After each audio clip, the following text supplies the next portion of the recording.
on? It's your dog Art Man Boxing, and we're back with another boxing conversation. Oh man, my boy Terrence Crawford, he dropped the ball on Bob Arum today. Matter of fact, he dropped the ball on Top Rank Boxing. Um, let's get to the news. It's very important.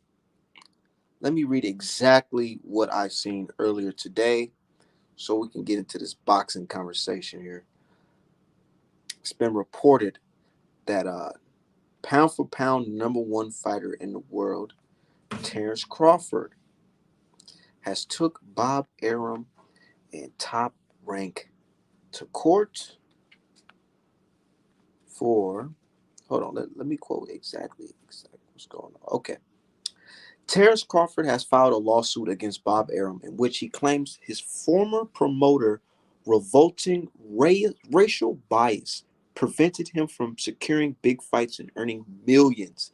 It's reported that he is suing for damages expected to be upwards $10 million. Yeah, man, the rent is due. Give me that money. I love what Terrence Crawford is doing.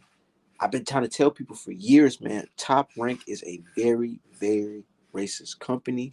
There is systematic racism in boxing, and now it's starting to come to light. See, we can talk all day, but actions speak louder than words, and I'm glad and I'm proud that this brother Terrence Crawford is taking this to court. Man, it's going to shine a light on all this corruption, and we're here to talk about it today. But shout out to everybody in the chat. My dude said, "What's good, fellas? What's going on?" My dude, he who gets with fire said, "I swear, bro, it's like being a superhero in a world full of bad guys. We stand on the truth and righteousness, and we keep getting proven right. All these dudes do is move the goalposts." And that's what I've been saying. It's like, dude, at first they was calling me crazy as hell. Now they're like, man, Artbad, what the fuck? It's since Artbad hopped on Twitter, shit just been coming true. Yeah, it's coming true, man. Like I said, cheating happens in boxing, and there's racism in boxing. And what have we seen in the past year? What have we seen in the sport? Cheating and racism, boy. And then we got, today we got the Negro naysayers and the Latino coons. Yeah, I'm going to call them out because we're going to call them out. The Latino MAGA coons, Latina coons, they out here caper for Bob Arum. Say it ain't so. I see it. We got some real Latinos that I fuck with. But these ones, you can't trust these ones because these ones want to be motherfucking chilling at Starbucks with Katie and them, hating on us instead of being in the barrios in the hood. You know what I'm saying? They'd rather be out there, want to be gringos and shit, talking about Bob Arum's not racist and how can you sue for racism? Yeah, I've seen it all. People are defending Bob Arum, but it's the usual suspects, man. But what's going on? Let's expose them all tonight. We exposing them all tonight. What's going on, brother D Hive?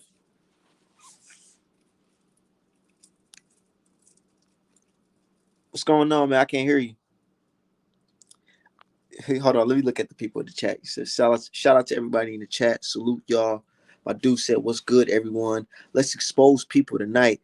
He said, them Latino for Trump motherfuckers, man. Them dudes, I swear. It's like, how can you be out here telling us that racism don't exist and shit like that, but you up here in America, bro? Like, this is not your country. This is your second home, right? Why you don't understand the rules that go on here? This ain't no like, where you can just come here and just not know anything. These guys are really debating me saying that you can't sue for racism. Terrence Crawford is an idiot for doing this. They're saying Terrence Crawford is ruining his career by doing this. How's he gonna prosper? I'm like, dude, are you serious? Man, say you putting the link in tonight? Hell yeah. But let me get this off real quick, and then I'm gonna let more people Can in you the hear me chat. now? Yeah, I can hear you. What's going on, bro? Oh, okay. Man, Man, this shit boy, crazy. didn't we just do a stream to address some of this bullshit? And people were tap dancing for Crawford and Top Rank and all the bullshit they've been doing this entire time. Plus, they defended the re-sign in 2018, and now look at them. Hush mode. I ain't seen them all day. They ain't saying nothing. Instead, they saying Art Man. Well, dude, they talk Bob Arum in the hot seat, but they say Art Man racist. The shit Make it you make can't sense. you can't make any of the shit up. It's crazy. And you know what's worse? Bud did this with the assistance of his fans. All that tap dancing and soft shoeing and garbage bullshit, talking about Bob Arum's really a good person at heart. Y'all help that Bud fans. Y'all so busy worried about how much money Spence getting, who arrow fighting. Oh, look at him. He over there got a Ferrari and some bitches. Meanwhile, your favorite fighter's being held motherfucking hostage. Hostage.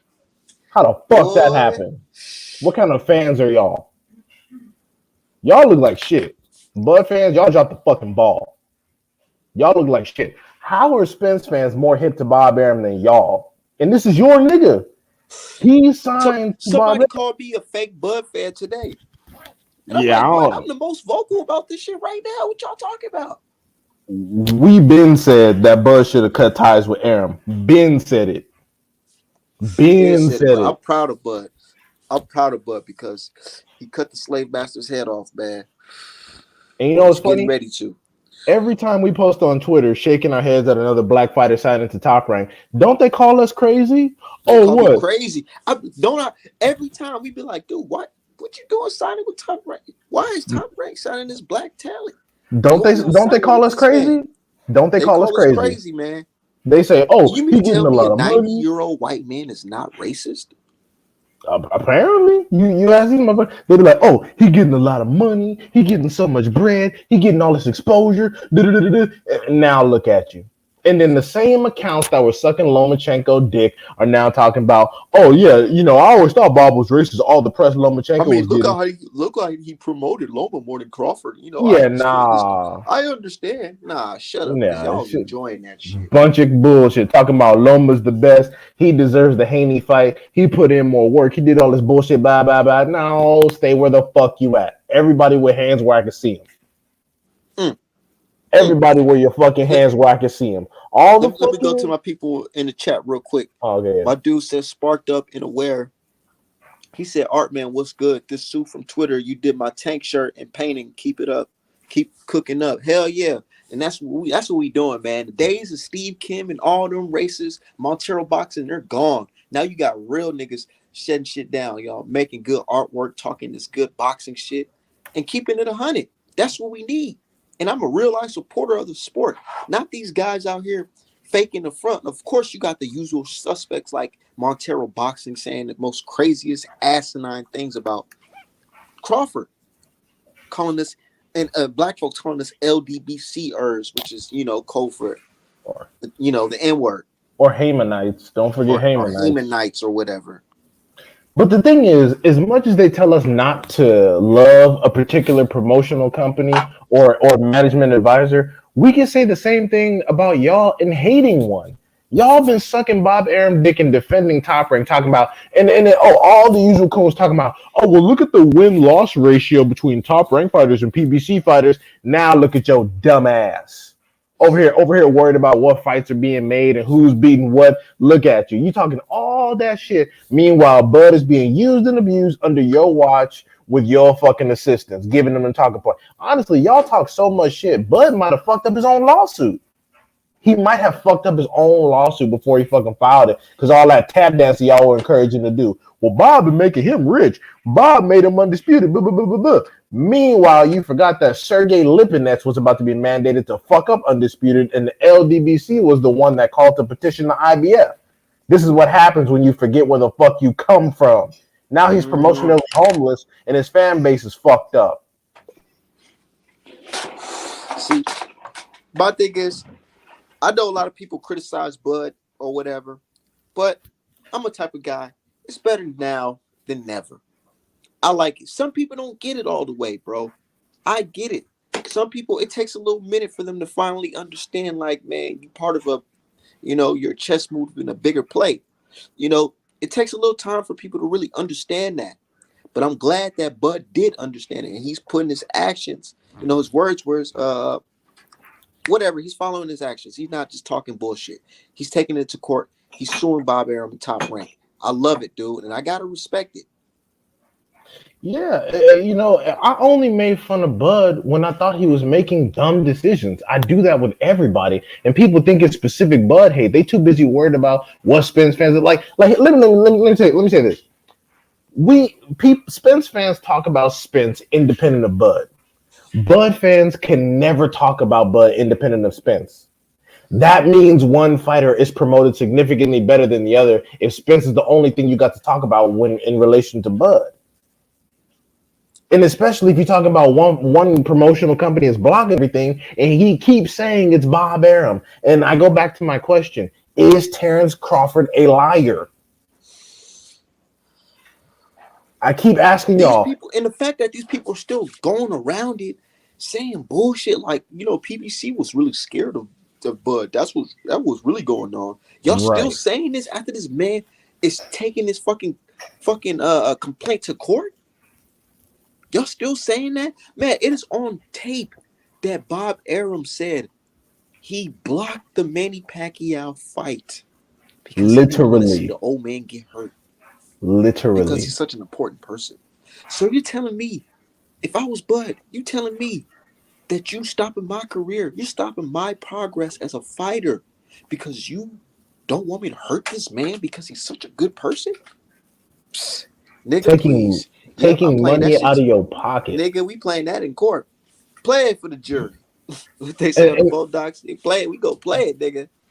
Fuck yeah. and it's Somebody just said about funny. 5 years too late. Nah, it ain't 5 years too late. It's 5 years worth of documents. Fuck you talking about? I, I Five hope years I of hope documentation. I hope he got something good. I hope he got him on tape. I hope he has patterns. What's up, pretty boy?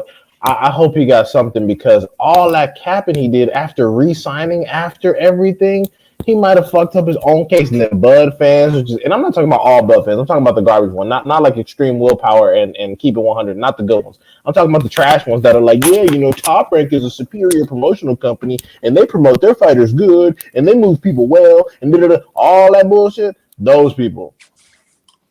Yeah, we they built them up right here on top rank plantation. They sent them off good. I'm like, Mhm. bro, come on, man. They And always say that, like, oh, he builds up prospects and shit.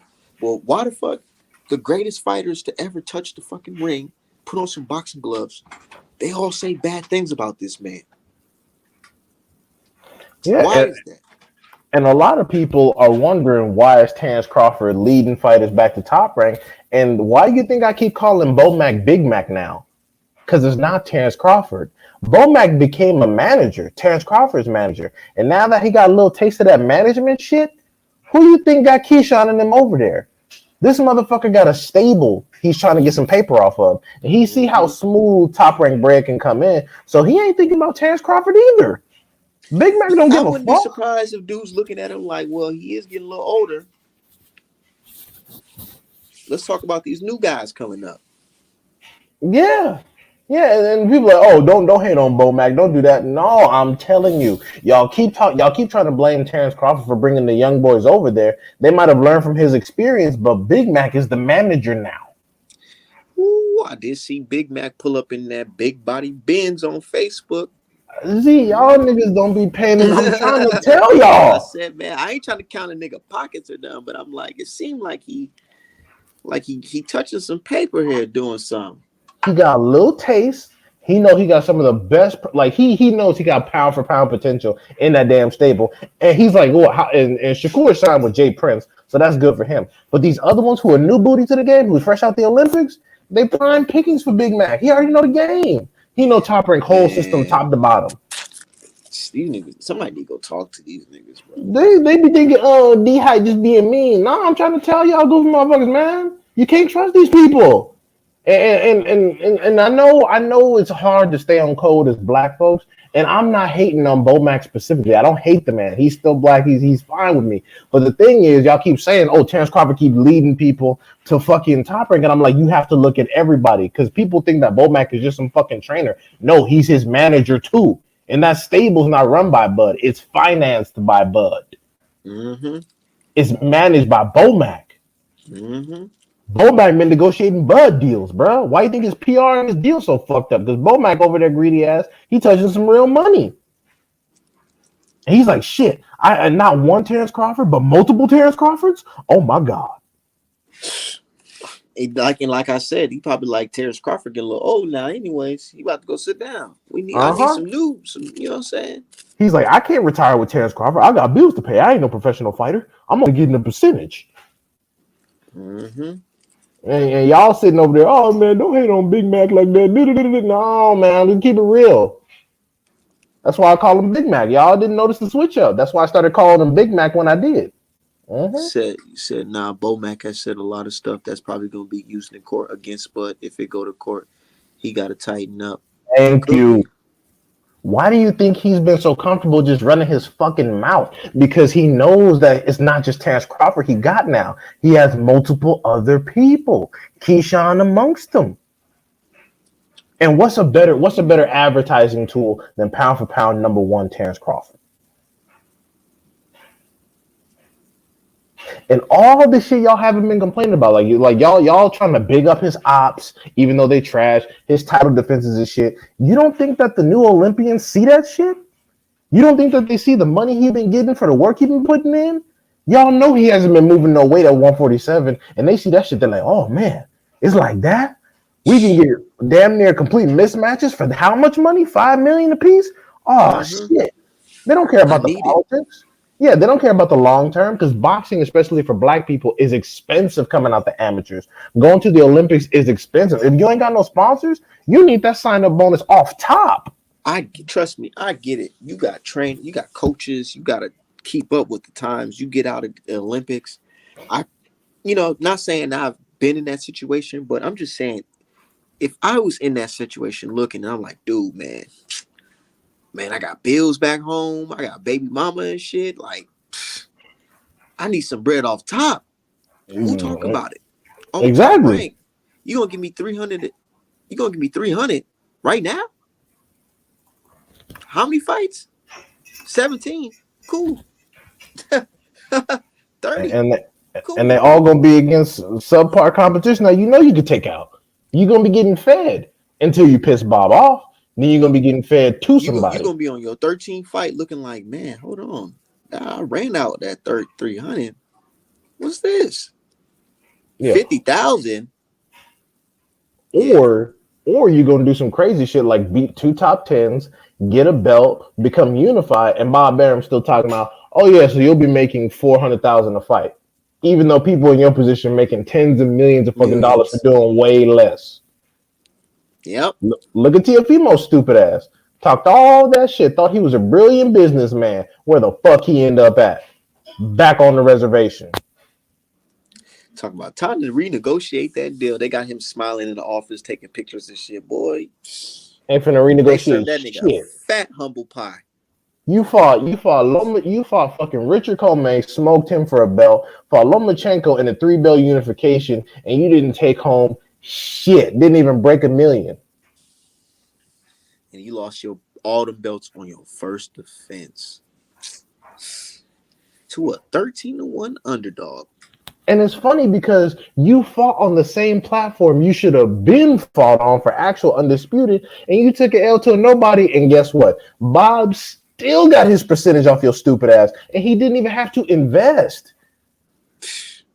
Like this, bro. Like this. Oh my god. Like y'all. They don't get it. They Y'all truly think don't y'all get it. They so truly don't fucking get it. And smart. my thing is, it's like this. I respect a hustler. But when you out here conniving and robbing my people, then I take it personally. Bob Arum is a snake, dude, and he's been doing that shit for decades, man. He been doing that shit since my grandpa was in his fucking early 20s, nigga. You It's, know, it, I swear. it's And so then familiar. He did this shit with the last dudes. The fuck, literally. He it, probably man, they probably got a man. They probably got presets written out for contracts. Like, up, just print that one and give it to him. The same one we gave Mikey Garcia. it just fucking kills me because Al Heyman goes to great lengths to stay away from the media, and you could call that whatever it is. You can call it being hidden and stealthy and shit. But Bob Arum has been documented on tape with a gang of racism, and motherfuckers still say Al Heyman is the problem. Is Al Heyman perfect? No. But clearly, Bud hasn't referenced Al Heyman fucking one. He hasn't referenced PBC once. So clearly, Bud disagrees with y'all that keep riding Top Rank dick acting like they're doing the same thing. And let me tell you, Fred from Barbershop with that Cameron Duncan interview, boy, you better not take that shit down at all, because I swear to God, they're gonna slap a subpoena on you and Cameron Duncan's stupid ass Which one? about the NBA? the no black fighter list. Y'all fucked up. And it's some people that listen to things and they just listen to it and they go out in one ear and one out the other. When I heard that MBF list shit, even though I knew it, but I heard him say it, I said, "Wow, these motherfuckers are bold," and he gonna regret that shit. See, He gonna regret it. this is why I be saying on these YouTube shows, y'all think it's sweet, y'all think the shit isn't serious. They gonna, if Terrence Crawford has any sense, him and his attorney who represented Mikey Garcia, who the Latinos didn't give a fuck about, by the way, when represented Mikey Garcia in his case against Bob Arum, they gonna use that interview and they gonna dig into, they gonna uncover some shit y'all ain't even gonna realize. Now, is Bud gonna be successful as an individual with the discrimination case? We don't know, because of all the fucking coonery and buffoonery. But that shit right there, that's gonna give a bunch of other people ammunition. They're gonna get on Bob Arum's ass. Y'all, the motherfucker thought they just thought that they had the complexion for the protection. They thought it was so sweet that nobody would give a shit, and the fans didn't. But now it's legal. My thing though, I honestly believe that around that time when Bob Arum was saying all that crazy shit about him, right? Saying he couldn't sell and all that. People was barking at Crawford like, "Dude, why? What the fuck, man? Why you ain't just cuss him out, snap on him?" I said, man, I really sat back because I thought that he would do something like this. Sue, I knew his contract was running up. So I'm like, man, I'm pretty sure he's just not saying nothing because he's just going to bust a move on him. But I didn't think he was going to take it this far. And I'm glad he did. I mean, I'm glad he did too. I support his lawsuit, but like I said, after 2018, when you re-signed and you talked all that shit about how you just don't know Bob Arum's heart and stuff, like Alan brought this up on Ricky's show a few minutes ago. He did all that tap dancing that was encouraged, and it's like, goddamn, I know that shit sounds crazy. I know, but it could have been part of the plot. Shit, I hope they pull some kind of fucking fuckery or trickery, because it just looks so suspect now. You look horrible. You look fucking horrible. All that, and then it's funny because guess what Bob gonna use? Bob gonna use every Bud fan talking point from the last few years. Bud got undisputed. Bud got a title shot against Ricky Burns. Bud is one of the. I'm looking at the articles and I'm seeing the language in the articles. Some articles are basically explaining like, yeah, this guy Bob Arum has a history of racial undertones and clear bias and all that. And then some articles are saying, well, Terrence Crawford is one of the highest paid athletes in boxing. It's like, it's one of those, and I'm starting to hear things like he should have just been grateful. Should have been grateful that he was paying you this type of money. And all that coonery and buffoonery y'all been saying, that's exactly what Bob is going to use for his defense to dispel all that. So I hope you're happy. Not only have you failed Bud Crawford by not advocating on his behalf, but you gave his opposition ammunition, you stupid motherfuckers. And then over here arguing with me, talking about who's a real Bud fan. Nigga. Yeah. Or who spins what are we talking about here? What are we I'm like, are y'all Bud fans? Why are you talking about who's a Bud fan or not? Right. I'm like, are y'all Bud fans or Bob fans? Y'all seem like y'all fans of fucking Bob Arum personally. Over here defending his ass.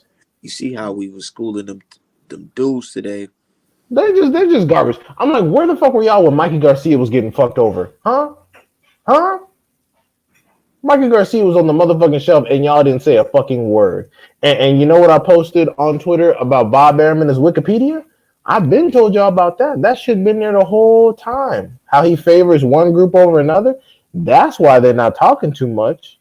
Because they don't want to turn that fan base against Bob. Because if Bob see that, he might rely solely on the Lomachenkos and the Janabeks. And they don't want that. They want their people to be cutting the loop. What's going on, my brother Lex? You was popping, bro.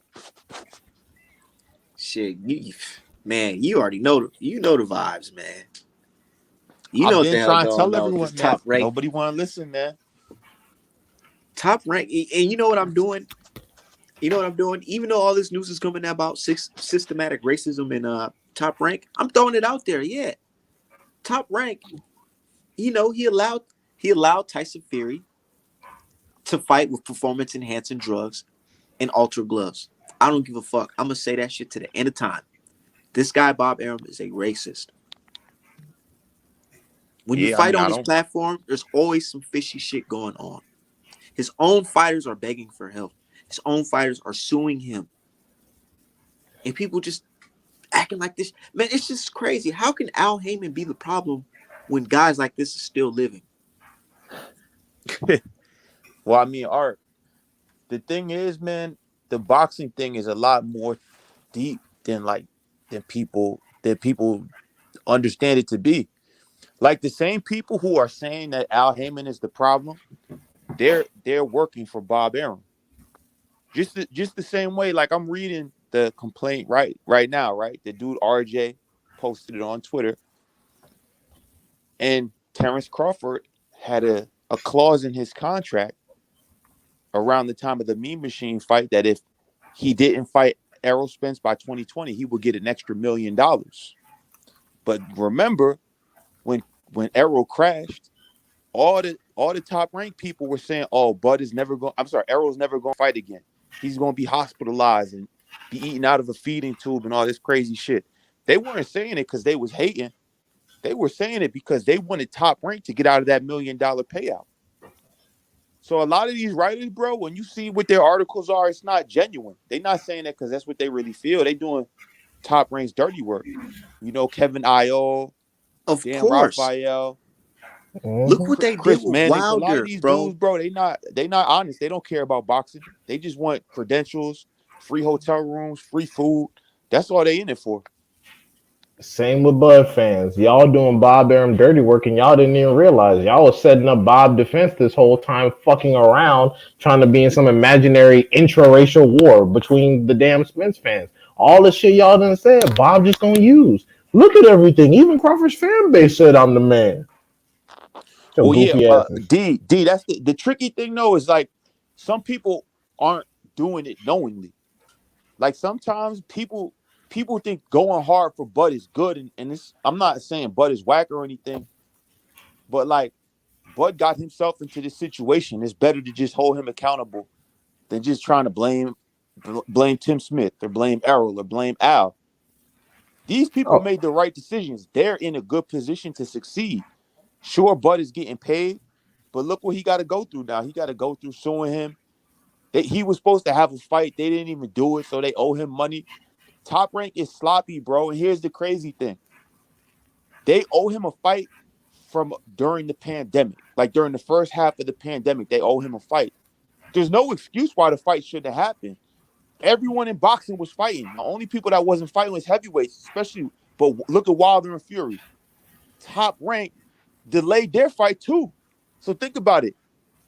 They owe all these people money and they not paying people out. Like that's how slimy they are. They come up with all these fake ass excuses. Oh, we got to go through litigation because of the pandemic. We can't do the fight. Knowing good and goddamn well that fight could have been happened. Y'all cheap and don't want to pay up. It's the same thing with Bud. Y'all cheap and don't want to pay up. But I don't know, bro. I'm reading the complaint and it don't look good to me for a top rank that is. It don't look good at all. Matter of fact, let me pull up that article because that shit is funny as hell. yeah. I mean, like I said, I mean, Bob is a Harvard trained attorney, so naturally he knows how to navigate these sort of circles, especially because he's been a snake for as long as he has. But like I said, I hope Terrence Man, Crawford that does have nigga some wasn't a success. bro. The last time he was attorney, motherfucking Terrence Crawford grandfather couldn't fucking drink out the same water fountain as him. It's just been a while. Real talk, but he's been in this business for so long. You know how it is. Not to mention people like him know judges and shit. Like all the It's judges not went to gonna the matter same though, law school, bro. huh? Listen, I'm telling you, I don't think it's gonna matter, bro. If they owe him a fight, they violated their contract. It's like I'm not listen. I'm not a law person, but it seems pretty cut and dry to me. They owe him a fight, and his contract finished, and they didn't pay him out for it. So I'm I just confused how he's not gonna get his money. I'm only thing I'm saying is because a lot of the time when you sign up with contracts and stuff, they have what's called indemnification clauses, and that's a sexy way of saying whatever happens, I didn't do it. And I hope that that was sorted out and done before Crawford signed, because you know how it goes. Or at the very worst, they'll have some sort of arbitration situation. I have to sort it out then. Yeah, I mean, I'm not disagreeing with you. I'm not disagreeing with you at all. I'm just Yeah, I mean, I I'm hope he just wins. Shit. yeah, I'm just shocked at how bro, like, to me, if you sign a contract with someone, you gotta go through with that. And if you're not, at least come to some form of an agreement between the two parties so there's no beef on the way out. They purposely strung Bud out during the pandemic. They didn't Yo, want to pay him his 4 or 5 million or whatever they owe him. Go ahead, Art. My bad. Hmm. check this out. It says, for years, professional boxers and others in the sports world have called out Top Rank's owner Bob Arum for his desperate treatment of black fighters, including those very same black fighters that Top Rank is contractually obligated to promote. Because this is boxing, a sport with a checkered history, and because Arum is dismissed as just a grumpy old white man, Arum continues to make racist and bigoted statements and purposely damaging the reputation of black boxers without any consequence. This is generally because the effective boxers who are in long-term contracts with Top Rank fear that if they speak up, they will be placed on the sideline and not given the opportunity to fight during the life of their deal, which could be 5 to 7 years. Oh, that man is a cold motherfucking piece. And that's why I was telling y'all, I feel like Bud wasn't snapping on him because he didn't want to get put on the shelf. He wanted that last Porter fight so he can get the fuck up out of there. That's what happened to Mikey Garcia. Mikey Garcia, they were holding him legally hostage because they were basically trying to say that if he didn't re-sign, he wasn't gonna get the fights on his contract, and they just put him on the fucking shelf because of it. He's like, all right, well then you can sit there not making bread and decide what the fuck you want to do then. But it's tricky Bogus. because, like, on one hand, bro, like, you ask me, I don't think Terrence Crawford should have re-signed in 2018. He shouldn't Hell have. no. But on the other, right, yo, he's getting like 4 million a fight, which is a lot of Yeah, money. I ain't gonna lie, that do be sounding that does sound pretty good. Like That's a lot five of money. million But per but on fight. the, but here Sheesh. it's tricky, bro, because on one hand, Terrence Crawford is pound for pound one of the best. If you believe in yourself and you really that nice, you'll get that money back on pay per view. I have no doubts about that. But then on the flip side, Bomac is his manager, and we don't know what Bomac is telling him. The last time I heard Mm-hmm. Bomac talking about PBC, he said, "Fuck PBC." Mm-hmm. Just got So finished talking about Big Mac. yeah, Yep, we sure did. I'm a little bit late to the party. Oh, that's all good. But I was just all I was talking about was that Bomac over there. He the one that got that little stable because he's got a little taste of that management life. So he's trying to bring in all these new Olympians to Top Rank because he understands how the system works already, and that's one of the only systems that he's familiar with. He knows they can get bread. He knows they can get consistent, relatively easy work. I mean, I don't want to say easy because it is boxing, but or fights where it's well within their capabilities to handle with gusto and look good, if that makes a lot of sense. Motherfuckers, they can get in there and smoke, either outbox or stop, and it won't be no like TFemo situations where you fuck around and break off the wrong person and get exposed and shit. And see what I think. I think Top Rank is going to try to say because of the pandemic they couldn't do the fight, but that's not true because everyone fought in the pandemic, bro. Everybody fought during the pandemic, right? Yeah, Who including ain't Terrence Crawford now. who ain't fight? I mean, yeah, but Terrence Crawford, like, for them to have met their contractual obligation, he would have had to fight earlier in the pandemic, like Right. When the Charlo doubleheader happened, basically, like super duper, because that was one of the first fights, if I remember correctly, of the pandemic. They would have had to do it around then, but they waited kind of late to do the what's it called fight, the Kell Brook fight. That joint came late, but yeah, man, this is a crazy case, bro. And it's if Bud wins, that's gonna hurt Top Rank, bro, because you got Shakur, Keyshawn, Jared Anderson, Tiger. What's the boy name? Tiger Johnson. Him, Yeah, I think so. the amateur. Who else, bro? They got Steve, what's the kid? Steven, Who? go ahead, go ahead. I was about to say Steven Torres, but I think he's full Puerto Rican. Nah, he Mexican or something. He's Spanish. Oh, Uh, okay. what's the kid from New York? They got a kid from New York. He like a 130 pounder or something like that, bro. They got a lot of black dudes on the come up, man. They got Troy Olson at middleweight. I think it's Troy Isley, but yeah, him Oh, too. Troy Isley, my bad, my bad. Yeah. They got a lot of little hitters, and that look crazy. Steven Nelson, he out of Bud camp. Uh, They got don't they have Kelvin Davis too? Keyshawn older brother. yup, him too. That's another one. And it's like before, you had Mikey. He had to get, he had to file paperwork to get out of the top rank. Andy kind of like he got dropped. Leo got dropped. Floyd bought his way out. Oscar had to file paperwork, but you never had a fighter file paperwork and also claim that they're racist. Like this is a whole different thing that's going on.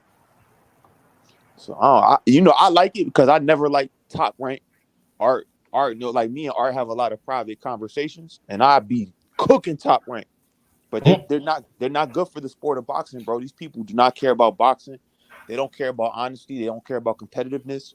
They're just selfish, greedy, nasty ass people that want the shit to be how they want it to be. But that's not how sports works. You don't control sports.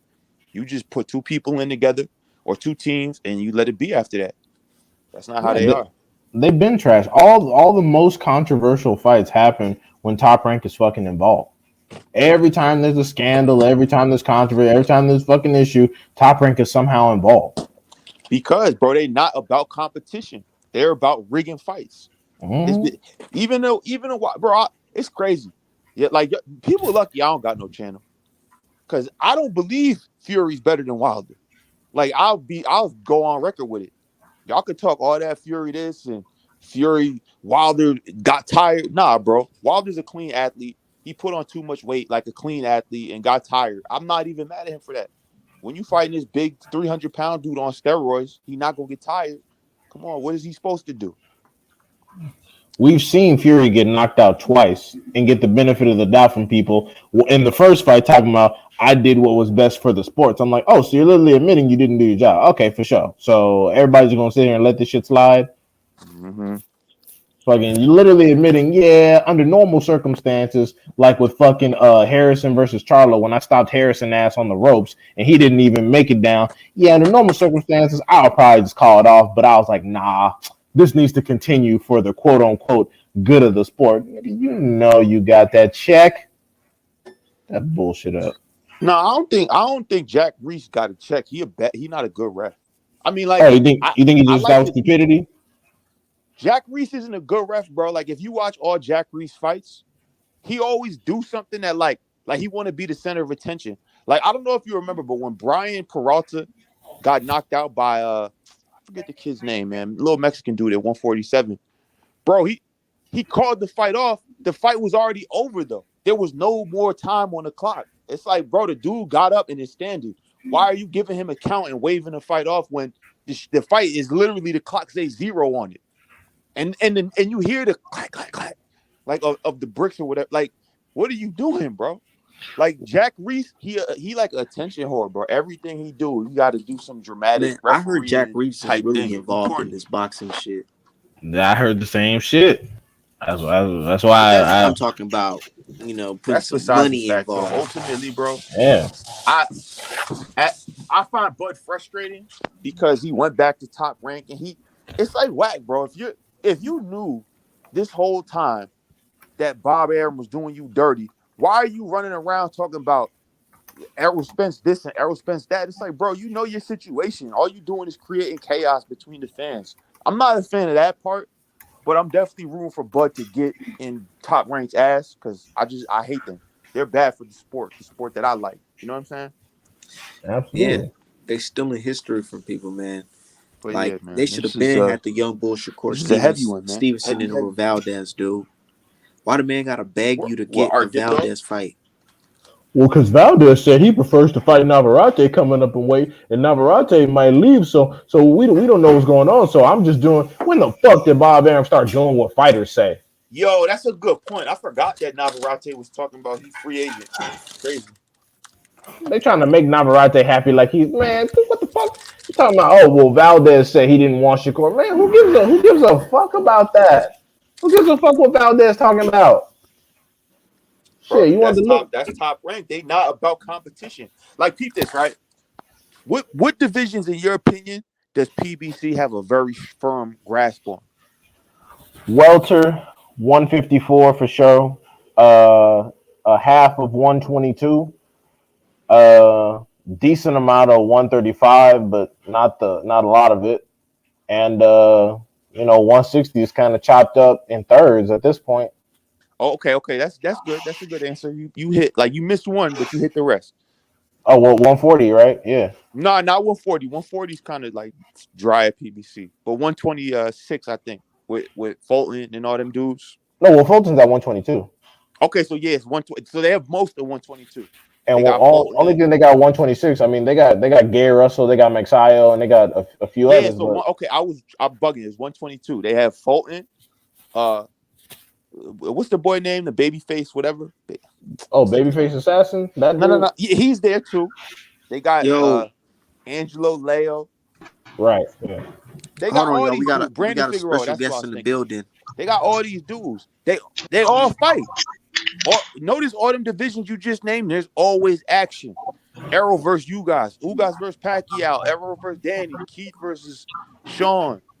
Like it's always Sean versus Ugas. There's always good fights.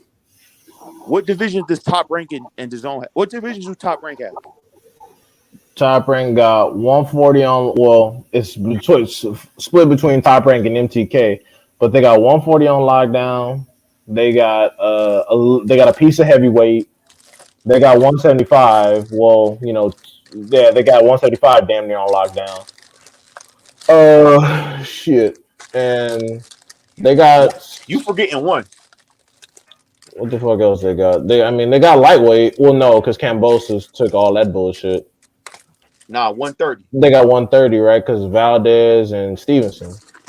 Why is it that the divisions that Top Rank got are trash? Well, just the champs don't fight for political reasons sometimes. Like Ain't it's sometimes, it's always. Every division they got their hands on is weak. That's because they're not interested in making the sport good. All they care about is the little narratives that they're out to set, whatever those narratives may be. Oscar Valdez is the guy. Fury's the guy. If it was with PBC, a lot of them fights that Top Rank could make, they would have been made. You never had that with PBC. The fights that people want to see happen pretty quickly. And if they don't, it's for good reason. Like J-Rock got beat by Rosario. Hurd got beat by J-Rock. You know what I'm saying? Like it's not like if we missed the fight like Charlo Hurt. versus Hurd, it's because someone lost, which is fine. That's acceptable, you know? Yeah, because if Charlo turned around and fight Hurt off a L, people wouldn't like it as much. They'd be like, "Oh, look at him, he's cherry picking because he look like it'd be some shit like that." So Yeah, you gotta exactly. fight. You gotta fight who got the straps at the time. But Yeah, I apologize, exactly. Art man. Who we introducing? Art. Well, someone else jumped in. Yeah, well, because he was trying to introduce the fourth person, and I cut him off. Oh, well, one of us did. Tap them in. Hey, what's going on, Mark? Tap them in.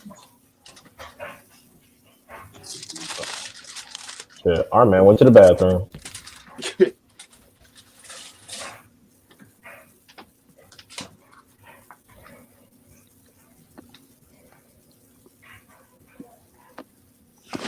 Tap them in. It's always crazy to me because people keep up bringing people keep up they keep on bringing up the win loss ratio between Top Rank and PBC, and I'm just like, you do understand that's because Top Rank only cross promotes when their fighter has a pretty solid chance of winning, right? Like who at the 160 stable right now is honestly fucking with Jermell Charlo? Like we could do it like that. Like who at 126 is really fucking with Gary Russell? Like Bro, who? but that shit, you know why that shit really is irrelevant? Is like, look at how PBC does their fighters in terms of like action, and look what Top Rank do. What's the last really hard and challenging opponent that Bud has faced in y'all opinion? And this is Yeah. not to diss Bud. I'm just keeping it real. Shit. I mean, most recently, his hardest fight has been Porter. Because, I mean, you can say what you want to say, but Porter wasn't in there missing and shit. Yeah, but like what? Like Porter, the same Porter that is more interested in being a podcaster than a fighter. That Porter. Well, if we're taking Porter off the list, then it would have to be Postal. Okay, right. So you got to go to like 2018 or something like that. Tyson Fury before Wilder was his. I mean, like Otto Wilder was not supposed to be tough, but it was. Yeah, he got some shit off on that one. But then what? You got to go to like Steve Cunningham or something. Mm, Meanwhile, Wilder is probably. fighting Luis Ortiz like back to back. Too. That's not an easy fight. And these are Top people rank, that have failed drug tests too. Like yeah, a Luis failed Ortiz is drug pop test. dirty, The yeah. dude fake COVID, bro. It's always some nonsense with Top Rank, bro. Like they Hmm. never doing fights on the up and up. And like another thing too is when you fighting an opponent, seeing them in hard fights, you get to see their weaknesses. We don't know what Bud's weaknesses are really because he hasn't fought the strongest competition. Errol, on the other hand, Sean, tough fight. Danny, great opponent. We about to see him against Ugas, another great opponent. Mikey Garcia. Mikey Garcia might be one of the best people that Bud has faced if Bud was able to face him. It's another Hmm. one. Right, Kell right. Brook, prime Kell Brook, when Kell Brook was still, he still had a little something left in him at the prison Champion. too. Come on, Bud don't have those. And this is not a knock against Bud. I think he's a great fighter, but he don't have those. And even though I agree with you on that, but Bud, we have seen some vulnerability with Bud, and that's not to big up his ops. That's just to say that in the situations he's been in with No, the no, people like you 100% right. You had like against Mean Machine, I was at that fight, he got dropped. Like it didn't count officially, but you I on mute, mean, Art. knees buckled, knees was on the ground. It's a knockdown. Are you Hold muted? on, we got a special guest in the building. What's going on, brother? Can you hear me? Yeah, I can Yeah, you hear we me? can hear you. Yeah, yeah, we can hear you. We can hear you. Go ahead, introduce yourself to the people. Uh, I'm Terrence Bailey, man. You know what I'm saying? You probably heard me around a couple platforms, whatnot. I've been chilling out, man. I ain't been going on no platforms here for, you know what I'm saying, for a minute, you know what I'm saying? Been chilling out. But these revelations today, I feel like, you know what I'm saying, I needed to say something because there's for Oh, like over a year, I've been actually working behind the nah, scenes. but this is a And great there, addition. there's a couple people, you know what I'm saying, that's in the circuit, you know what I'm saying, this YouTube boxing circuit that can, you know what I'm saying, that can attest to behind the scenes that I've been working to try to reform boxing on the on the congressional level. Because after John McCain died, there was nobody that was trying to enforce the Ali Act or anything like that, or do anything on as far as the legal level. Hold on a second. Get a case of water and 2 bottles of King syrup at Food Line. They close at 11 o'clock. Your mom gets off work at 11. You already know. But so that there was nobody that took up the mantle after John McCain passed away from brain cancer. So I had been talking to several uh, sitting congressmen and what have you, trying to press the issue for them to do something. And I tried to get um, some fighters involved. I'm not mentioning no names of no fighters. I'm not mentioning no names of no trainers. I'm not mentioning no names of no elected officials. Uh, so I was trying to get this done, but the one thing I realized that no fighters seemed like they wanted to be involved, but uh, the the Congress folk were like, they give you their typical politic answer. Let me look into it. Now we had there was one candidate that came asking for my endorsement, and when he started asking me, well, what are the things that are important to you? So when I told him, you know what I'm saying, black empowerment, black economic uh, uh, opportunity. You know, what I'm saying, an equal playing field, whatnot. And I said, yeah, you know what? I want people in Nevada to stop fucking over black fighters, and I want these boxing commissions, and not only in boxing but in MMA, I want them to stop, you know, what I'm saying, doing fighters wrong. And I brought up Bob Arum's name and this that, and the other, and we sat down, we went through Google, and I showed him a whole bunch of stuff. He's like, wow, I didn't know nothing about this. And this what happened to the guy, the candidate is a former Obama appointee to Botswana, and Okay. he was like, you know what? He said, if I get your endorsement, I will put and I win, I will put legislation on the floor to give the Ali Act teeth. He said from what I'm saying, the Ali Act, it's an act, but it does not have teeth. There are no penalties if Bob Arum does X, Y, and Z. Mm. He said that's the problem. There are no penalties. He said, but I will seek to amend it. But then as we got further and further into it, you know what I'm saying, and I couldn't get any backing from any actual fighters, you know, I got pissed off. I said, hey man, you know what? These motherfuckers don't want to do shit for themselves, and I can't do shit for Cause they want to get them. whacked off, You probably, know, but so or blackballed. Bud stepping up and doing this, man. Uh, I had to say, I gotta say that I appreciate that, brother, because that was over a year's worth of work, and I gave this, and the one guy I gave my endorsement to, my family endorsement. You know what I'm saying? Which my family don't give an endorsement. It's the first guy and only guy I ever gave an endorsement to, and that was to keep these guys from getting punched in the head for a little bit of money. And it was the first guy and only guy I ever gave my family endorsement to, and I didn't ask for permission from the elders first. So that, you know what I'm saying? So you know what? That could get me in that could get me in a lot of trouble. But thank God the family was like, no, no, you're all right. But uh, unless you're in Maryland and you live in this district, that's be giving you the guy's name because it ain't like you can vote for him. But uh, fuck, I give you his name. His name is Dave Harden. He's running against Andy Harris. If you remember the congressman who went up in the Capitol with a gun, Andy Harris, we the guy I endorsed is a guy that's running against him to get him out of there. He was in the Obama administration, but he was the one that was committed to giving the Ali Act teeth, so that this shit right here that Bob is doing, this he would get ran. If this thing got amended, he would get ran out of boxing automatically. Terrence would have to do all this. It wouldn't be necessary. But I hope Terrence end up owning Top Rank and a stake in ESPN, because ESPN is a part of you. If you Google ESPN on Wikipedia, they are known for improprieties. They're just as bad as Top Rank. That's why they're in bed together. Birds of a feather, baby.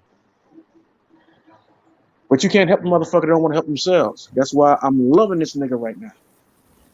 Never had him to get some to begin with. Bo Mac is my man. We text back and forth. That is my nigga right there. But Terrence right now, what Terrence is doing is best for boxing. Somebody need to pull that old man up by the scruff of his neck like a damn puppy. Somebody need to remind him what the hell is going on. This ain't your sport, baby. You might be they might call you the Godfather, but the sport don't belong to you.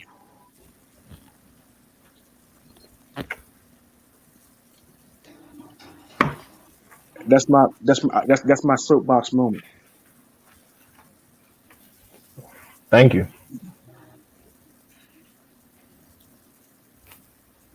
Yeah. I agree with you on the hopefully he can get like an equity stake or something, because I remember when Triple G was in there, they brought him into Daz and they broke him off shares of the company like he was came in the door as some damn body. He barely put in any work at 160.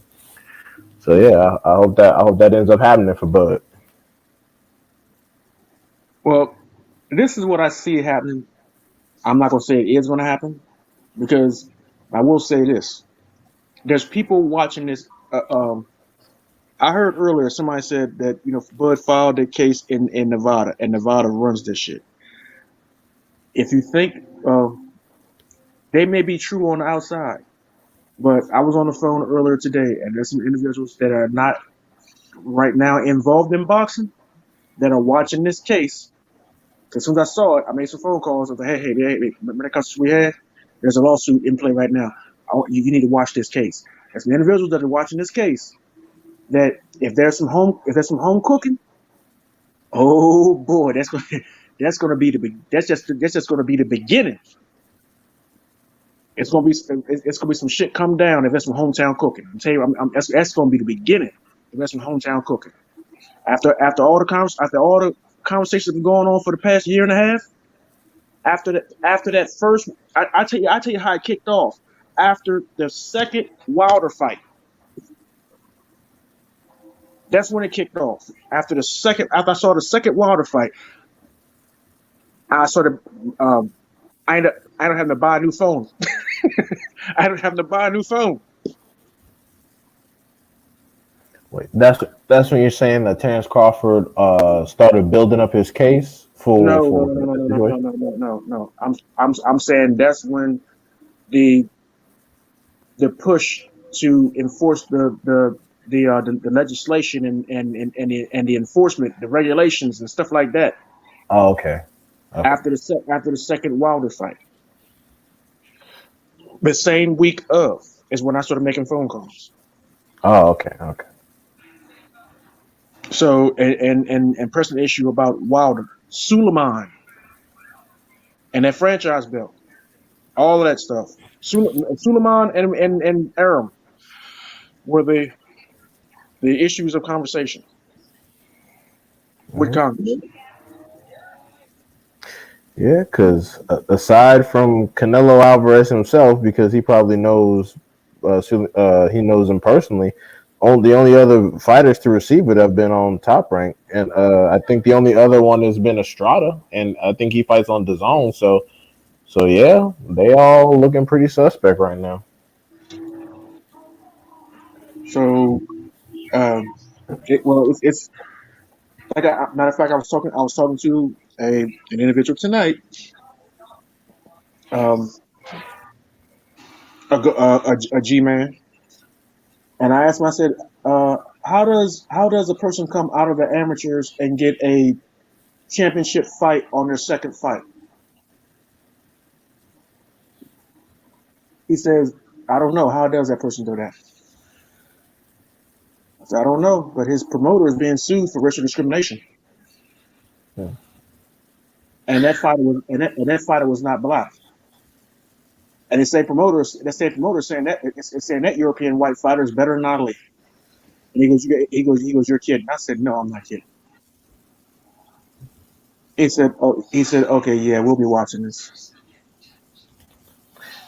Since Terrence Crawford is, I believe, if I'm not mistaken, currently managed by Daniel Kinahan, do you think that's going to play a role in this situation? Because I know Bomac is his manager, but he also has retained MTK Global as an advisor for certain situations. So, do you think that they're going to have a hand in this situation, or they're going to have Bud on his own with this and only talk I'm, to them about I'm some not, boxing?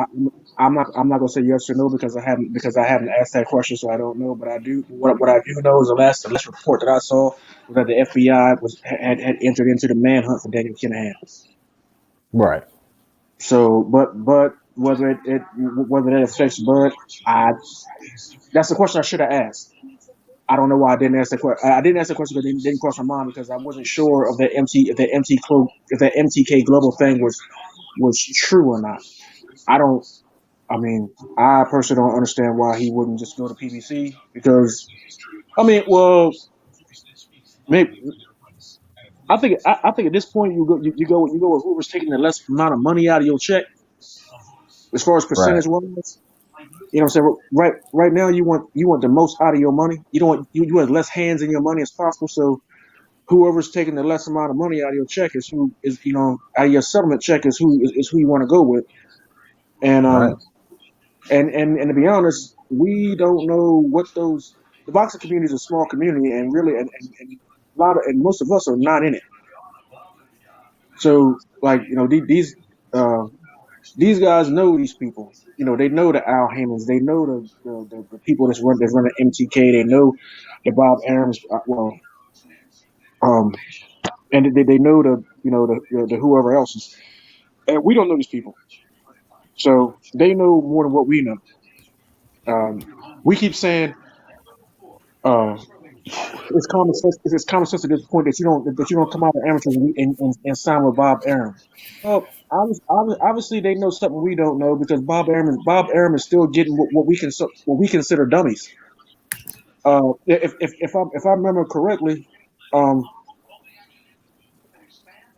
with Errol Spence, when Bob Arum was trying to get Errol Spence, Bob Arum tried to give Errol Spence a nice sizable sign-on bonus, but his father was like, no, let's take less money up front and go with Al and get the big money on the back end.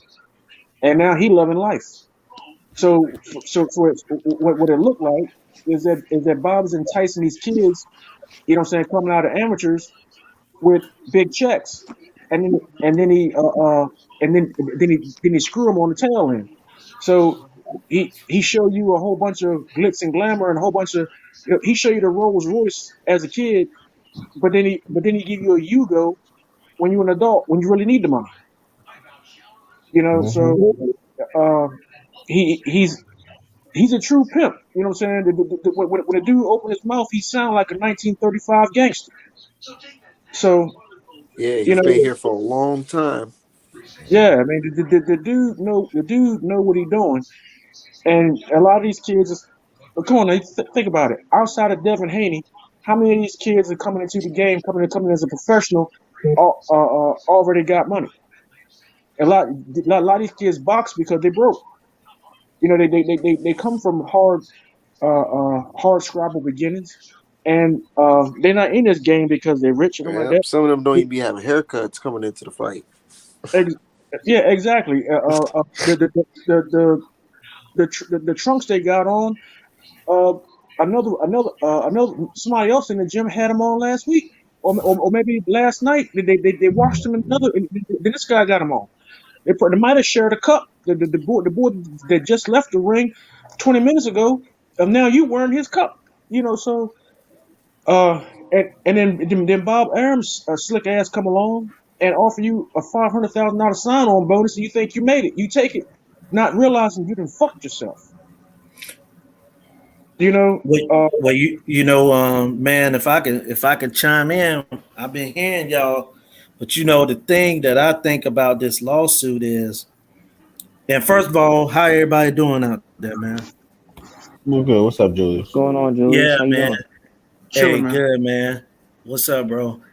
Um, I feel that through history, we've seen Top Rank in getting sued by different every major fighter, uh, especially in this era, has all sued Top Rank. All of them, his career started from Oscar De La Hoya, Floyd, to Manny Pacquiao, now to Terrence Crawford. And we could add Mikey Garcia, although he wasn't the type of fighter those guys was.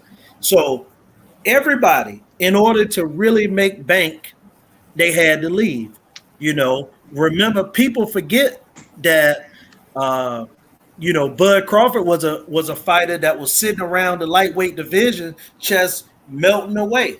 When Cameron Duncan and with Bob Arum, they wasn't allowing him to get any fights. Remember, if it wasn't for the guy getting hurt, Bud Crawford might not never won the lightweight championship. He would have been like so many black fighters that get hung up in Golden Boy and Top Rank, where we be like, well, this guy can fight, but when is he gonna ever get a big fight?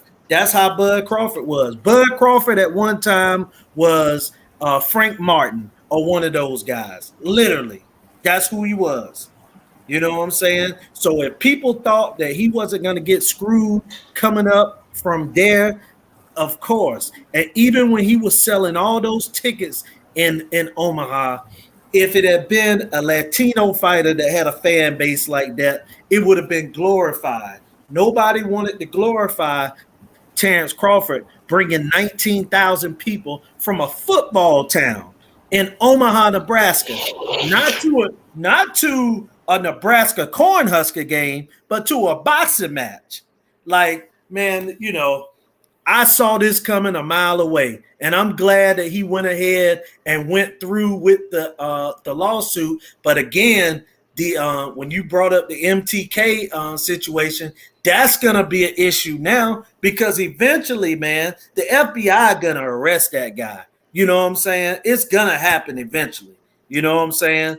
So I don't know, man. But if I'm Bud, I go ahead and I go ahead set up a couple 2 or 3 fight deal with PBC, make some bank, and just let this case because he in a good position because he's not like Mikey and that he gotta wait until this case is over before he can fight. He could keep fighting.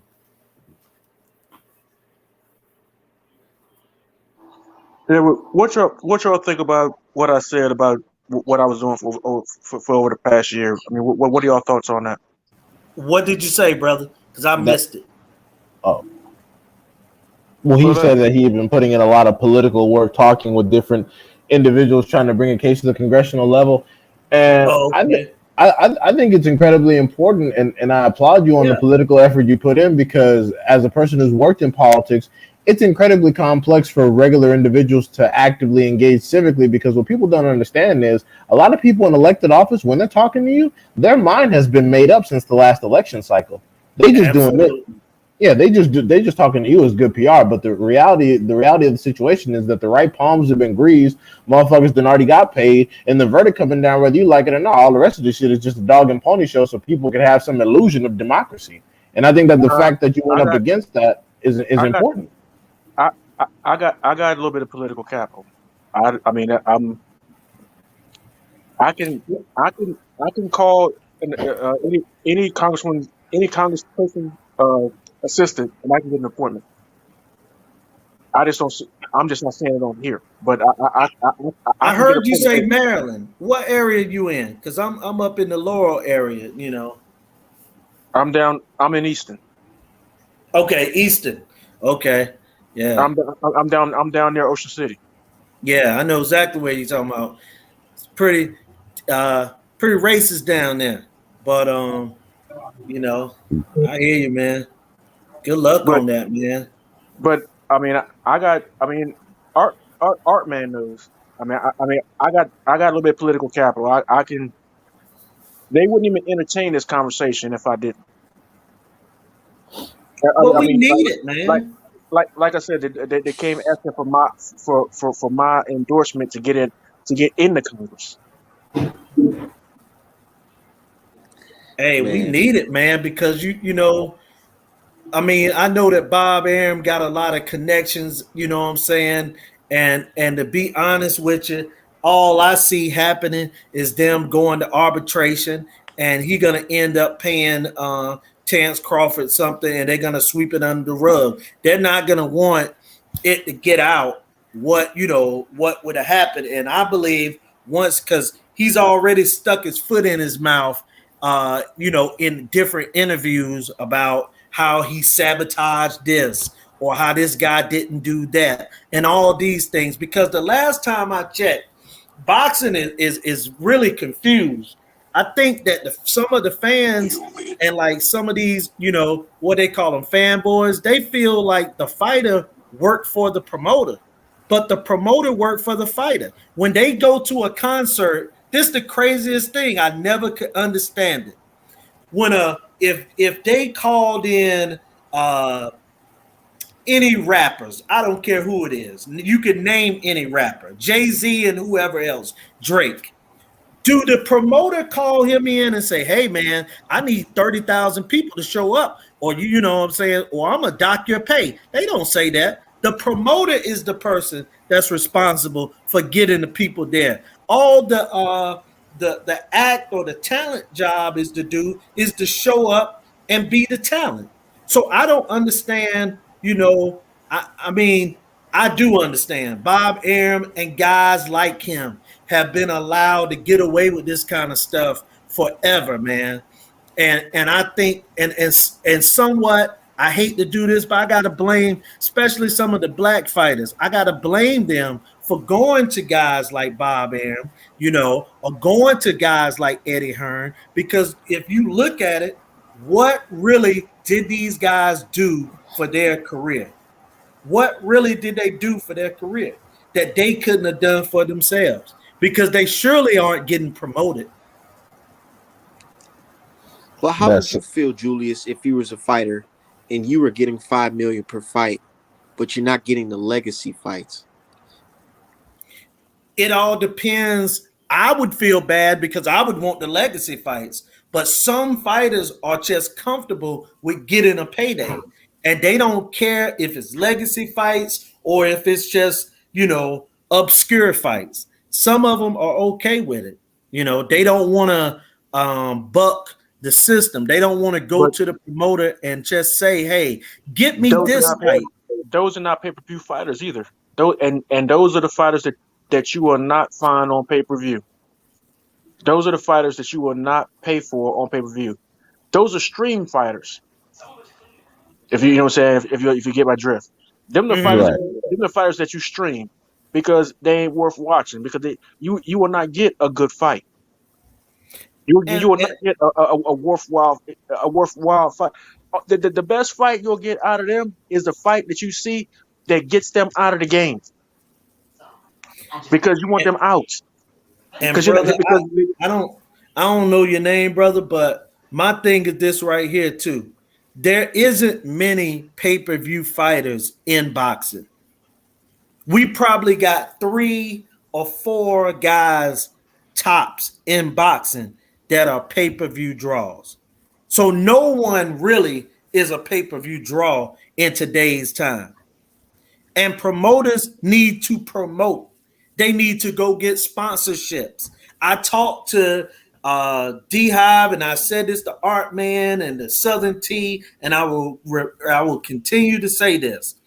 The best form of fighting and making money for fighters is for the promoters to get sponsorships and promote. But you know why they don't do it? Because that's too much like doing your job. They don't want to do their job. They want something easy. They want a guy that get out there and run their mouth and that can sell the fight himself. And then they consider that a draw. You know what I'm saying? That's not a draw. That, That's and them that's the drawing for crazy thing when themselves. Bob Arum used to say things like, "Oh man, he's not a pay per view draw. He's not going out there and doing this, and that." I'm like, dude, you're supposed to be promoting him. What type Exactly. of nonsense is this? This don't Right. make no sense. Nonsense. And Lomachenko has no pay per view history, not one. His biggest fights, he allegedly bigger than Terrence Crawford. The biggest thing since Ali has zero pay per view history. man after the fight the week before Lomo's last fight. You remember? Who was it that fought? Uh, Call me. was it Cambosos and Tiafimo? Oh, Mm-hmm. you said who Lomachenko fought? The, No, the week before Lomachenko's last fight. There was a fight the week before Lomachenko's fight. I can't remember Oh, who it was. a But week wasn't that before. Campos T.O.? yeah, it was Cambosos. No, It I wasn't? think, Oh, okay. but whoever it was, the Tank point versus being, Cruz. the point being, Right. the point being, nobody, there was no traffic anywhere about the TLM about the Lomo fight. What nobody talking about that? Did nobody give a damn that Lomo had a fight coming up? Right. Nobody cared. Nobody was talking about it. They was pushing it on ESPN, but nobody cared. It was not Nobody. it was not trending on Twitter. It was not trending on Facebook. It was not trending on no platform. Nobody gave Right. a flying fuck that Lomo was Right. fighting. He is Right. he is not a star. He is nobody. The dude say I'll take a page from Bluebird's book because it's true. If you were still fighting in the amateurs past 23, you are fighting children. Right. You know, Teenagers. Yeah. you are Right. fighting children. If you're fighting for a championship on your second fight, that is favoritism. That is white privilege because you're not gonna be black and get that. No. So his whole career is a farce. up to this point is a farce. At no point was he going to beat the top three. There will be Devin. Well, at the time, the top three, there will be Devin, Tiafimo, or Tank. He sure as hell ain't beating Shakur. The best fight down in that weight class is Shakur and Devin. That's my personal opinion. So that within those 5 pounds, Shakur and Devin, stylistically. Mm-hmm. But ain't no way in the hell he was beating that top three of the top 4 or 5 are all black. He's not beating none of them. He will not win a rematch against Gary. Gary was weight drained. He's not winning a rematch against Gary. The dude is a hype job. For that matter, I still believe Canelo is a hype job. He would not beat Benavidez. Okay, put it like this: if he fights Charlo, Benavidez, and Andre, he may get 1 out of 3, but he will not get all 3. But you know, the thing about those guys that you comparing, and I'm gonna be honest, I'm not a Canelo guy, but I have to put Canelo much higher in my, thought process than Lomachenko, because he's actually fought Black American fighters and he's actually fought top guys. Now he's cherry picking now. But he fought Laura, Mayweather, Trout, Triple G. I feel you. Listen, brother. Bro, even if he lost 4 of them, he fought all of them. You got to give him credit, because Loma talk it, but ain't fought none of them. And I believe that Canelo had got a little help from clenbuterol and things of that nature. He got help. He got help from Clenbuterol. He got help from the media. He got help from the judges. He's a media darling, the same way that Lomo is. But the only difference is that Lomo keeps getting exposed, and this dude is not getting exposed. It's not getting exposed properly yet. Well, the thing is, Canelo's a better fighter than Lomachenko. What I'm trying to say, he's a better. He's got better protection too. He got the complexion. But we all would have to agree. Irish Mexican. He's an Irish Mexican, but he's a little. I gotta rate him above. I can't put him and Lomachenko. I never lump them two together because it's a difference, bro.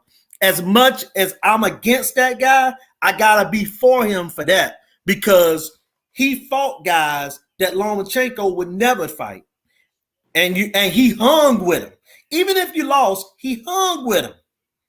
So that's all I'm saying. Lomachenko ain't fought none of that. He's fought a bunch of guys that were past their prime and guys that were never nothing, and they hyped it up that they were something.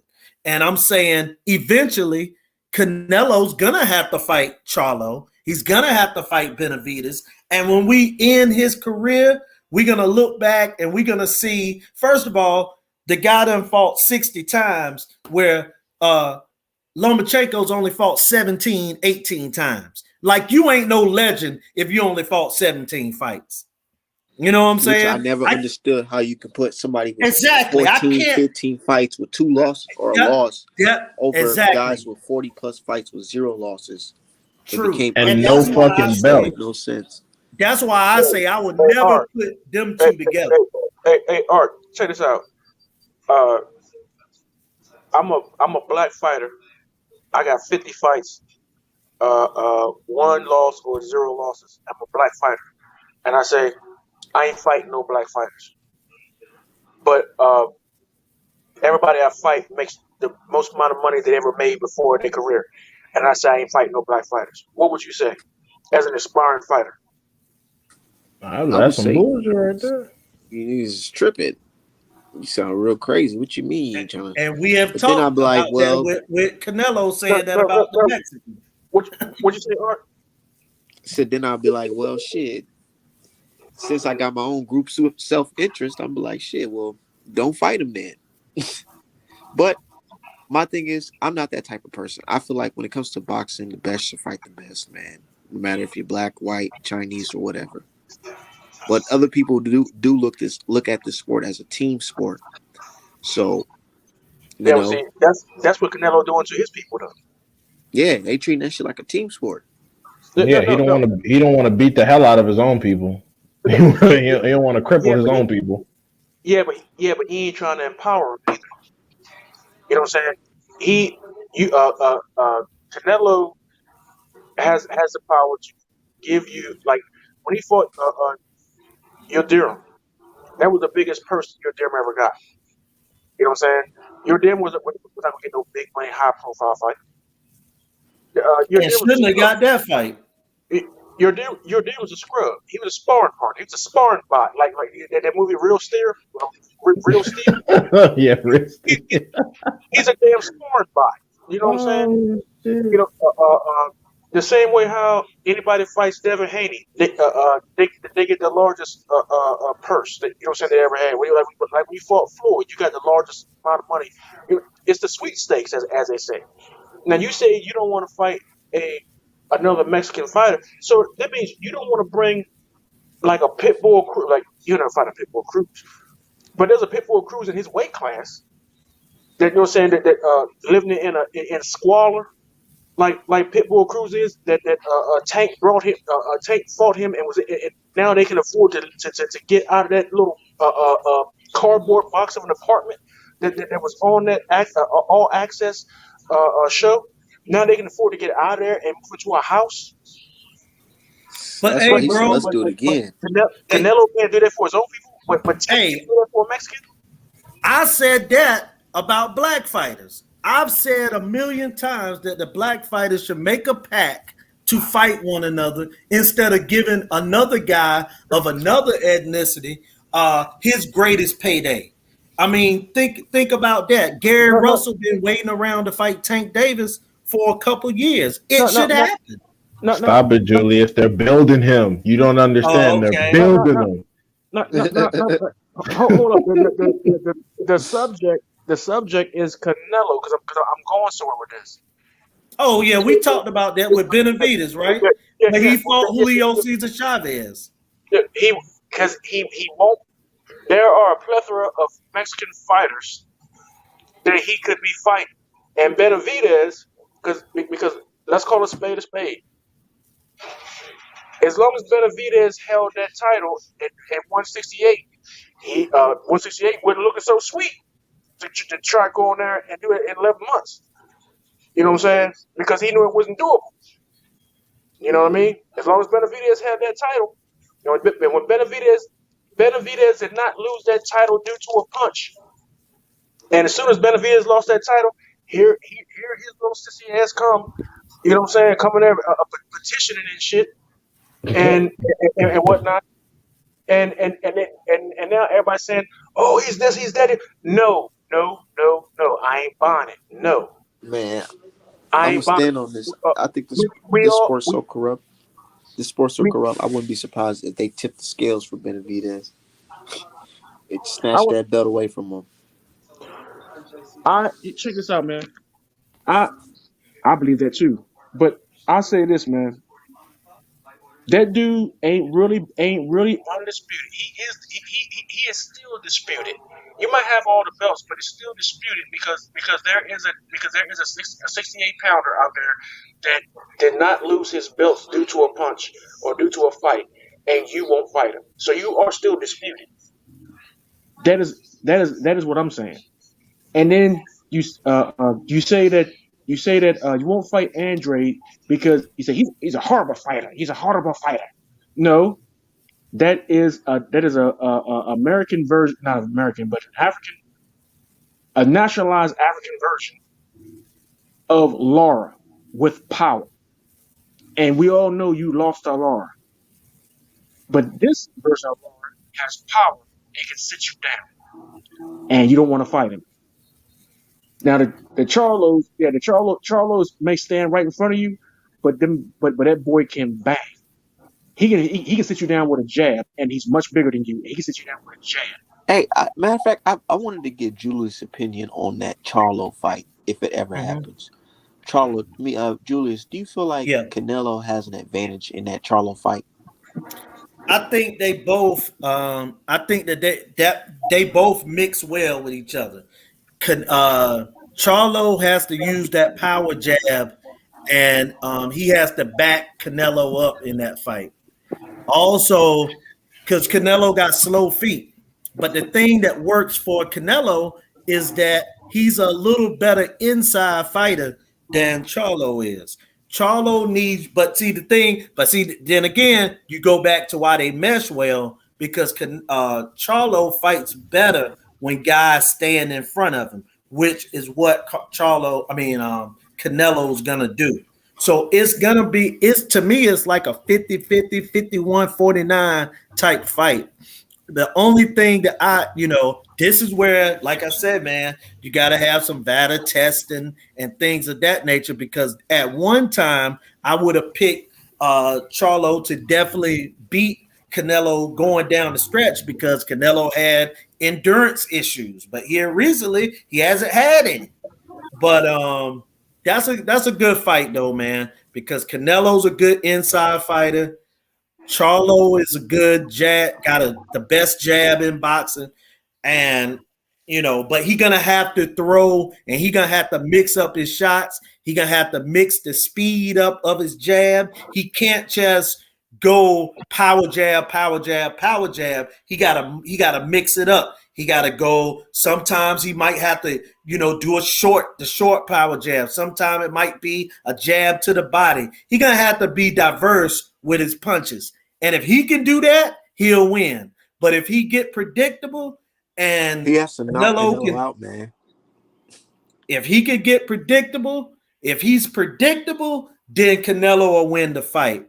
But if he do and be, like I said, got to be diverse, use that power jab, I think he can win, especially if he Do you backing think he can stop Canelo him? up.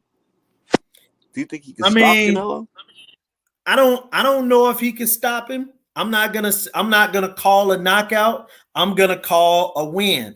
I know this. If Charlo bring the same thing that he brought in the Devinchenko fight, he can beat because that's how he gonna have to fight Canelo the same way he fought Devinchenko, and he gonna have to Man, be we on all his game. and that's what I feel like we get mistaken. We think that a certain fighter is going to show up a certain type of way, but he show up in Canelo. Next thing you know it, he asking Canelo, "You like my skills?" Oh no, I don't believe Charlo gonna be doing that one. Asking how was his day, and nah, he ain't gonna Well, do I don't that. know because in the build up thus far, he been like, I think personally, Canelo's a great fighter, and I would love the opportunity, and I'll go to Mexico, and I'm just like, wow, fuck. I think he Talking about, doing all that to try to butter. He ain't like his brother in that sense. I think he just trying to see if he can be the nice guy to get the fight. Because remember, he been every chance he get, he doesn't say anything bad about him. If you look back years ago, oh Triple G, Canelo, they're great fighters because he want those fights. You know what I'm saying? That's why I think he do it. I don't think that he is pulling a Caleb Plant. he What still you think sound Muhammad corny. Ali would think? What you think Muhammad Ali will say something about that? Oh yeah, Muhammad Muhammad Ali will Ali would call talk Charlo trash. a bitch. Muhammad Ali would talk trash. He would talk trash. The Muhammad same Ali was. way, you know. Go ahead. I'm sorry. No, I was just gonna say he would just talk trash. The same Muhammad way Ali. any other fighter would. Muhammad Ali was crazy as hell. In the fight when he was getting ready to fight fucking Ernie Shavers, he got in the ring and started rubbing this man's head like he was a joke. That's how crazy Muhammad Ali was. And Charlo over here talking about, oh, I think the great fighters now love him. Nigga, no, man. That nice guy shit's clearly not working, so you need to get in their ass and call them some bitches. I mean, I know it didn't work for Andre, but at least you can go out with your fucking with your with your nuts in your hand. Shit. Hey, but let me say this too, though, bro. Manny Pacquiao in his prime used to go and almost pray for guys. He was so nice, and then he go right out there and knock you unconscious. So it all depends on who the guy is because I've seen black fighters that do like Mike Tyson. You know what I'm saying? It's straight disrespect. That's what I'm talking Rick about. Bowles like that. Lennox Lewis was a nice guy, but he still would knock you out. Well, Linux, I mean, the politics, the bad thing is that a lot of the casuals run the discourse in boxing now. So now more than ever, people need the public to sort shit out. Like, look at what the public had to do to get Bud the IBF shot for undisputed as opposed to him fighting Amando. Look So what shit the like public. that. Let's in recent times. Look what the public had to do to get JoJo Diaz in the ring with Devin Haney. Bruh. You almost got to publicly shame guys. I know I'm not the only one, but I was on JoJo Diaz's ass on Twitter. I was like, I was bruh, if on you his duck this head. shit, I swear to God. And, but I told that then, nigga, I said, man, I said boxing fans across the whole entire globe argue every day, but there's one thing we all agree on, that Joe asked him to be fighting Devin Haney next. but see, And if we bro. all can Then agree on that shit, man, that's bad. today we had the great news with what Bud Crawford did, and then we got some bad news last night because Devin Haney, dad Bill, did an interview with Barbershop, and he was saying how he got so much disdain for Leonard Ellaby and for Floyd and stuff like that, and he resent those guys and making fights and all this. And see, that's why I'm saying, but he's running around with the white guy who really is he might be worse than Bob Arum, okay? But he running around with him, and he's still talking about Eddie getting us fights. I just don't get it. And D Hive, I know that's your man, but is it I know he was talking Devin crazy Haney about Promotions, or is he a matchroom fighter? No, Eddie. Devin. Well, first of all, his father is just the owner of the company. He's not my man at all. I'm a man of boxing. I mean, I like Devin Haney and everything, but Right. their business practices are their business practices. Devin Haney is a free agent. He just has his distribution through Matchroom, and he has a deal with them because they can also match funds and provide funds if necessary to host big fights in return, of course, for a percentage. But Devin Haney, for all intents and purposes, is a promotional free agent.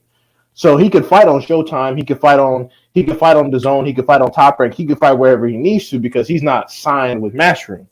Now, I'm not gonna lie and say Hearn isn't a scumbag. Hearn is like Donald Trump Jr. of boxing. He literally got a fucking company from his daddy, and he damn near ran the shit into the ground, paying fucking Triple G and Canelo while giving Andre scraps. I ain't forgot about that, and I'm not going to defend Eddie Hearn at all. But what I will say is that all the people that Devin Haney has fought and need to be fighting would get their highest payday fucking around with DAZN and Devin Haney promotions. Now, as far as Bill talking about Ellaby and them, yes, they are black people, but that just depends on how you feel about them personally. I mean, I don't agree with it. I think he should just, calm down on them if you don't like them personally instead of just stirring up the pot. But if he wants to get some beef going for a potential tank fight like Rolly did, then if that's a strategy, I'm kind of cool with it. Because if that's what it takes to get Tank in the ring, then shit. Fuck it. Because I don't want to see fucking Rolly. He don't deserve shit. I don't want to see Cruz number 2 because he gonna knock Cruz the fuck out. Like, I don't see all that. No, I don't want to see Rolly either. And that's how they're going to spin it. They're going to spin it as Floyd Mayweather, both his proteges are beefing. I just don't, no matter how he trying to spin it, to publicly protect the racists and tell the black guy, because he said that he'll slap him in his face, that he'll do something to the black guy because you don't stop nobody that I'm making money with. That's coon talk.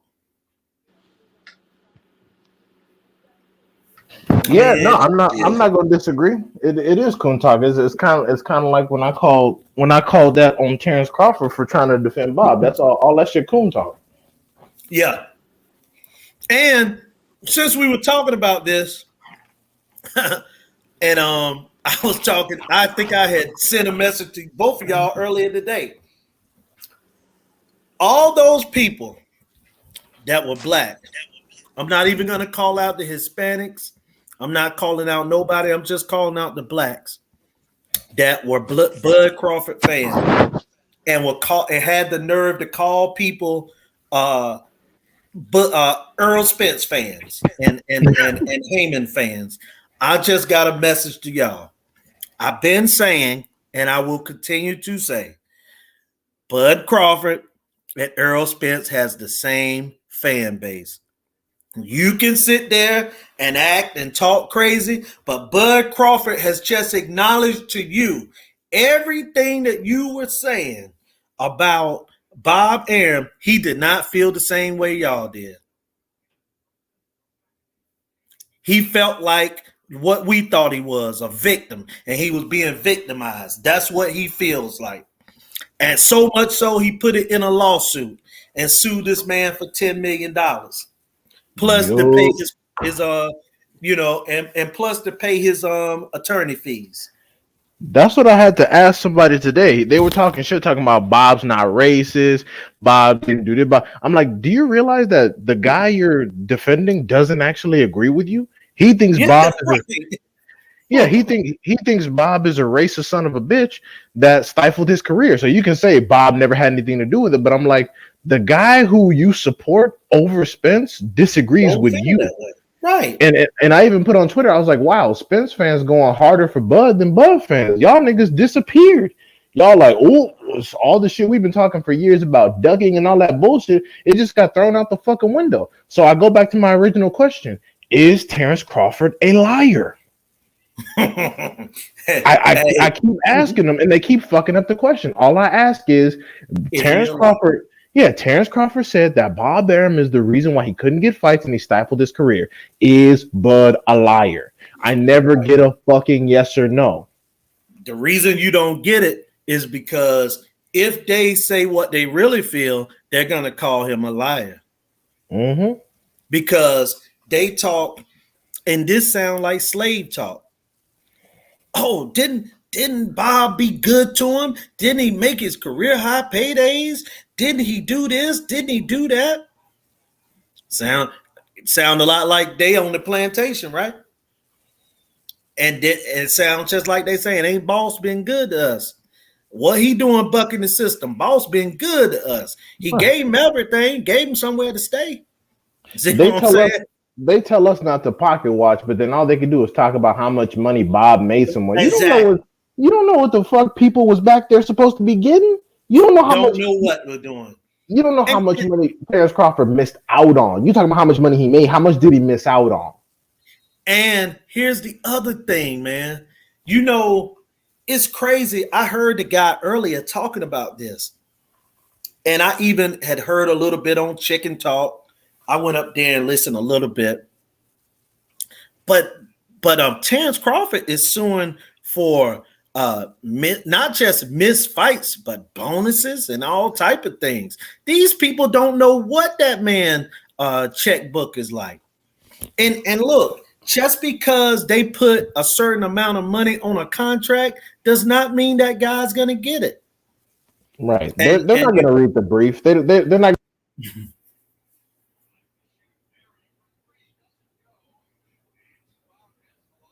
D-Hive, you up there?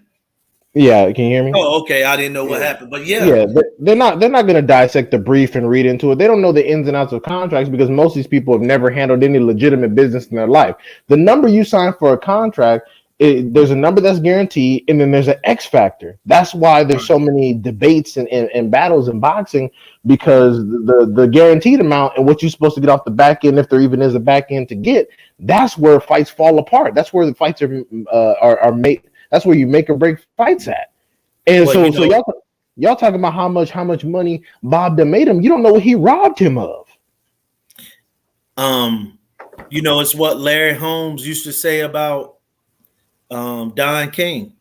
I know you probably heard this saying that Larry Holmes was the one that made it, that Don King stealing from you gets you more money than if another promoter gave you 100%, right? Well, yeah, I heard that. Right. But here's the part that I heard. Stealing from you. You know what I mean? That's the part that we all should hear. Stealing from you. And like Top Rank got a history of it. I mean, A lot of people talk trash about Al Heyman, and maybe in the future we're going to hear about Al Heyman. But to date, I only know of one guy that said he had a bad experience with Al Heyman, and he tried to get back with him, and that was the guy named Vanya's. So my thing is, man, I mean, that guy doesn't have a track record of beating guys out of millions. You know what I'm saying? And Fred, I heard him from Barbershop said, and I respect what some of Fred said, but here's my thing.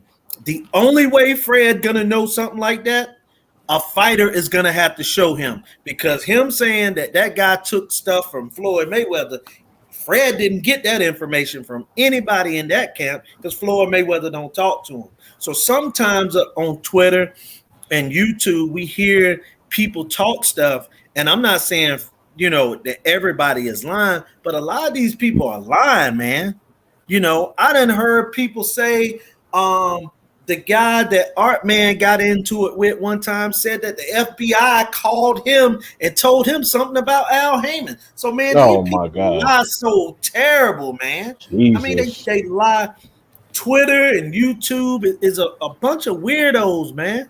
A It's just bunch of like a weirdos. it's just like when people think that because they have a few pictures with fighters and because they go to the fights that they're privy to all this inside information. It's like, bro, the fighter telling you some shit because they know that you run your fucking mouth. They're not telling you that because you're a person that can be trusted. They're telling you because they know that you're a They bitch and wanted to get out. you'll run and go tell every damn body. A fighter that wants to keep some information secret and telling no regular motherfucker they met on Twitter or met at a fight. No, if you have a YouTube channel and a fighter's talking to you, they know you'll run your mouth. You're free advertising. You're not a fucking confidant. You're not close with the fighter. If a Right. fighter want to really get some shit done, they don't talk to you. They talk to an agent, a promoter, or a lawyer, someone that is a mover and a shaker, not some motherfucker that runs their mouth online talking about how much shit they think they know about some shit that they don't. Because Right. this right here, what Terrence Crawford has done, debunks literal years worth of horse shit. Y'all been shoveling bullshit about this, unconfirmed that. I got videos, I got tape, I got da da da da da. All this shit that we've never, all this shit that we've never fucking seen. And Terrence Crawford comes out and says that, yeah, I don't agree with what y'all saying, but Bob Arum is a racist that's been depriving me of opportunities. He ain't never Right. said nobody ducking. Terrence Crawford ain't never said nobody didn't sign shit. Terrence Crawford ain't said none of this shit. I swear, Bud fans remind me of Canelo fans. They do more talking than the motherfucking fighter. Right. And like you said God earlier, damn. man, the fighter doesn't even go roll with what they say. You know, he feels Literally. a whole different way. And it's crazy, man. It's crazy. But hey, I wanted to say something to Art Man too whenever he get a chance to get back up here. All right. I'll be back. I'm listening. Oh, you back, Art Man? Yeah, I'm That here. I'm thing just that chilling. happened today, I'm not gonna bring up any names, but that's one of the situations, man, that showed me that I be on Twitter too much, even though I don't really be on it as much. I mean, I like look at a few people, see what they saying, and respond back to them, and that's the end of it. But man, Oh we yeah. got people, like I said, one individual that you got had a debate with one time said that the FBI gave him information. We got people that are making up stories and all type of weird stuff, man. This thing is crazy, man. And you know, it's just crazy. And it ain't, and even with the Rolly situation, I'm not saying that that girl is lying or whatever, but now, man, it just came to a point where I just got to see, like they say, receipts. I got to see it, man. I just got to see it straight up. Yeah. A lot of people, and my thing is, everybody try to gang up on me like I'm the bad guy, but everything I've been saying been coming true. Right. Right. And then my guy right here, he says this guy on Twitter is a racist. Yeah, we know. I know who he is. All And right. My bad. I had to handle some business, but like you had a question for me? I had to call some of these dudes out. No, I had to call some of these dudes out on Twitter. Uh, just saying the most craziest thing. I kept on retweeting all the negative stuff that was said about Bud. I was like, man, you gotta watch out for the people who's coming at Bud right now. Mm-hmm.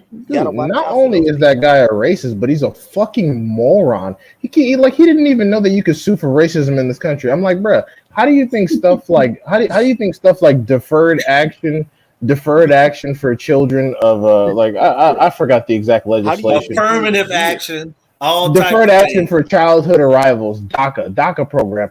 Immigration is something that affects all races, but in the United States, one particular group is pretty active when it comes to immigration rights. That's why when they say, "Oh, we don't talk about race," bullshit, you don't. Because I guarantee when the immigration laws change, y'all be the first ones lobbying Congress talking about racism and unfairness and immigrants' rights and shit.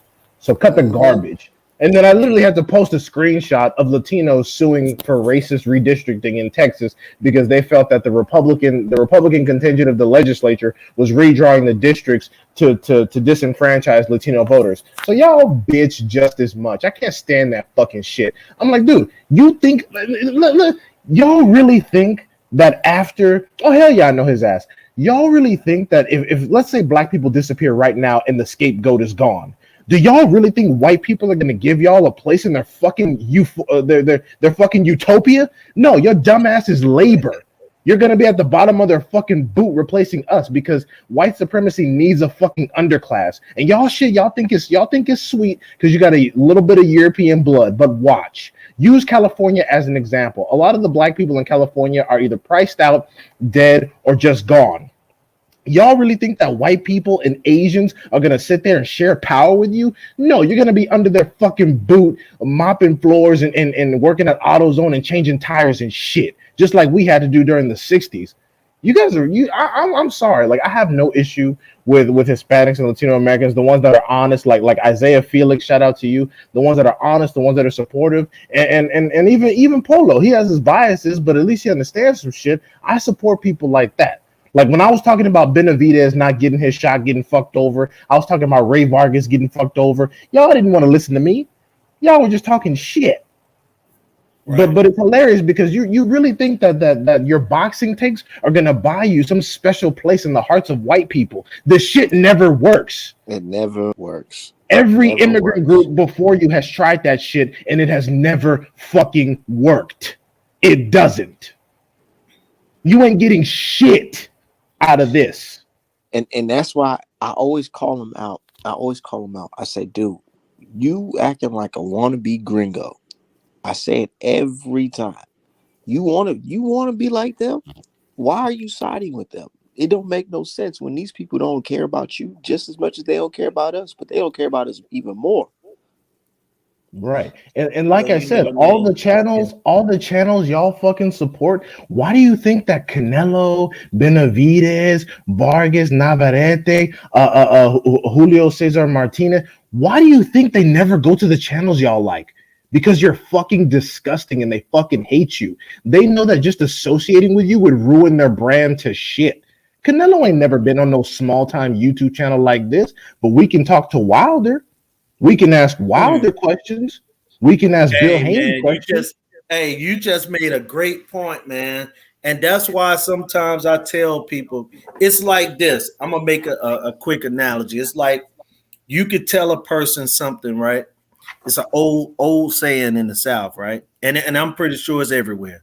So uh like say I tell you something. I say, hey, Art Man, if you do this investment, you can bring back millions. And you don't listen to me, but then a white guy something come and tell you the exact same thing, and then you'll come back to me and say, hey man, this guy told me that if I make this investment, I could bring back millions. And I say, wow, didn't I just tell you the same thing? Look, man, it kind of reminds me of that, man. No matter how much you try to conform to anybody, you know what I'm saying? It's not going to make a person love you. That's just the way it is. That's just logic, man. You know what I'm saying? And a lot of these guys, they go hard for Canelo or go hard for anybody. You can say Oscar Valdez, whomever. But like you say, I ain't never seen any of those guys on them shows. Any of them.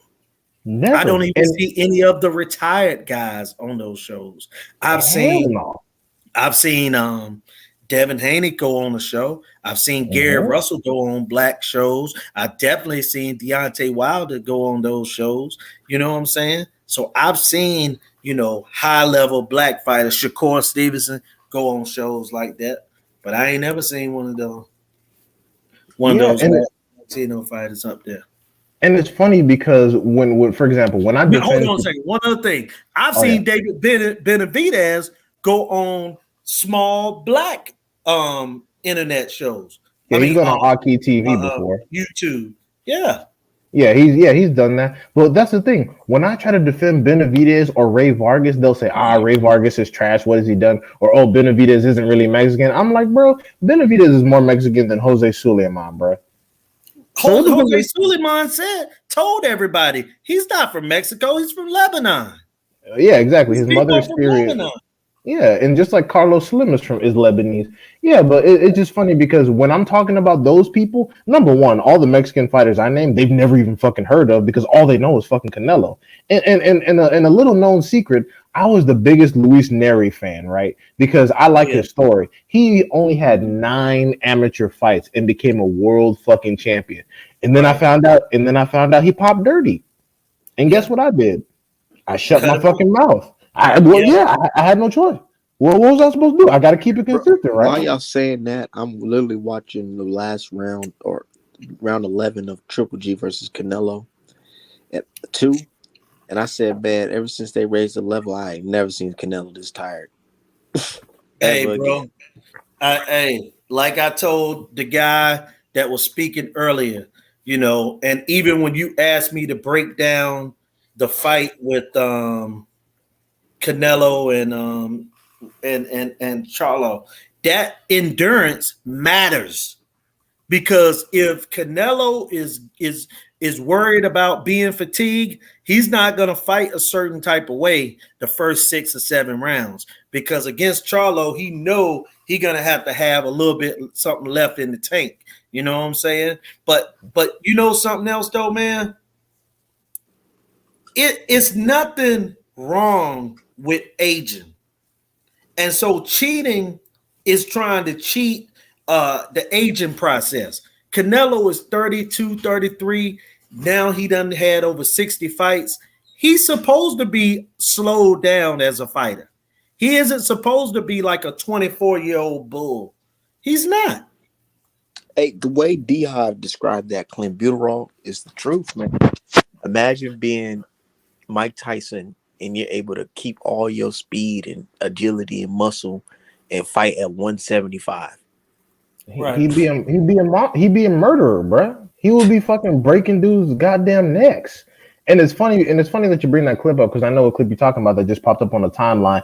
Imagine that that version of those 2 fighters against Charlo at 160. 60. And this They is what I both get told fucking demolished. They both get demolished. Right. Especially Triple G. Triple G's garbage ass will get stopped. Canelo would just get beat the fuck up. Triple G will get slaughtered. But you know what? Triple G probably would get stopped by Charlo right now. But guess what, though, man? I don't have a problem with Triple G because Triple G is a guy that aged. And yeah, we can't help how people overrated him, but he didn't cheat. He just look, in order to keep himself looking worth something, he just ain't gonna fight nobody. Right. You know what I mean? And he didn't run his mouth. And he didn't run his mouth sucking his own dick. That's one thing I appreciate. He never ran his mouth. He never ran his mouth. I mean, like I said, man, it is very rare any fighter outside of a Black American. Let's think back to all the great fighters that fought well into their late 30s and 40s. Name me a fighter that wasn't Black American that did that. Right. You get what I'm saying? Yeah. Like it's just something in Black people DNA that make them be able to last longer in athletics and just in life as far, I mean, and it's not everybody, and I know that different fights, different Man, we could fighters got talk to go about it this, because but the people that's under pressure is in court for that. It's going to be in court for that very soon. Let's be real. Oh, What's his name? Tim Duncan. What's his name? Tim Duncan, who said, yeah, uh, the MBF list. He's the one Cameron who came Duncan. out to Cameron that shit. Duncan, Cameron Duncan. I Cameron mean, yeah, I Duncan. don't know why I keep on saying Tim. Cameron Duncan. Yeah, he came out and said that shit, dude. It's like, man, how can you ignore that type of stuff, man? It's a These dirty guys really, secret. they really look at this boxing shit just the way we look at it, based off of race, skill, all that.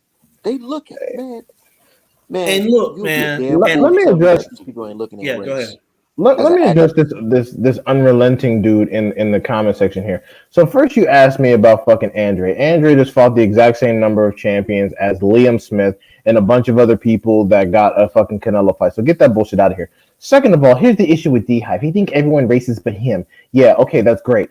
Talking about Dante's Boxing Nation. Let me tell you something. When you want to look at my comments, look at what I'm responding to. Everyone keeps trying to catch me up in some bullshit talking about actually D Hive is the racist, baby. No. You want to take a screenshot of something? Take a screenshot of the entire conversation. Don't pick one little choice moment and be like, oh, see, you want to talk about racism? Look at this. Look at what I'm responding to. Because why the fuck would I be racist under Dante's Boxing Nation's channel when he's a black dude? Look at what I'm responding to. You need to check your own people before you come after me. Because you don't see me going around shitting on people unless I'm responding to racism. Because see, here's the thing. When black people sit back and just point out racism and try to be neutral, it's you're playing the victim. When we fight the fuck back, all of a sudden it's, oh, you're racist too. Nah, man, fuck that. I'm tired of the bullshit. I'm tired of it. So you want to, if you want the shit to stop, you need to police your fucking friends. Yeah, what about it? You guys have Mayate, you guys have welfare rats, you guys have all kinds of stuff. Police your own people and then come after me. You see how emotional you get when you get a little taste of your own fucking medicine? Yeah, it sucks. And you having Gervonta Tank Davis as your fucking avatar doesn't change shit. You know how many racist ass British people do the same shit with Mike Tyson and all those They fucking have people? Jack Johnson as they fucking Exactly, profile bro. picture. Y'all think that y'all slick? Oh, look at me. Tank is my favorite fighter. Dude, I'm black and I'm over 20 years old. I've been hearing, but I have a black friend my entire fucking life. Like, Strom nigga. Julius could probably back me up on this. There was a senator named Strom Thurmond in Congress. This nigga had an entire black family on the side.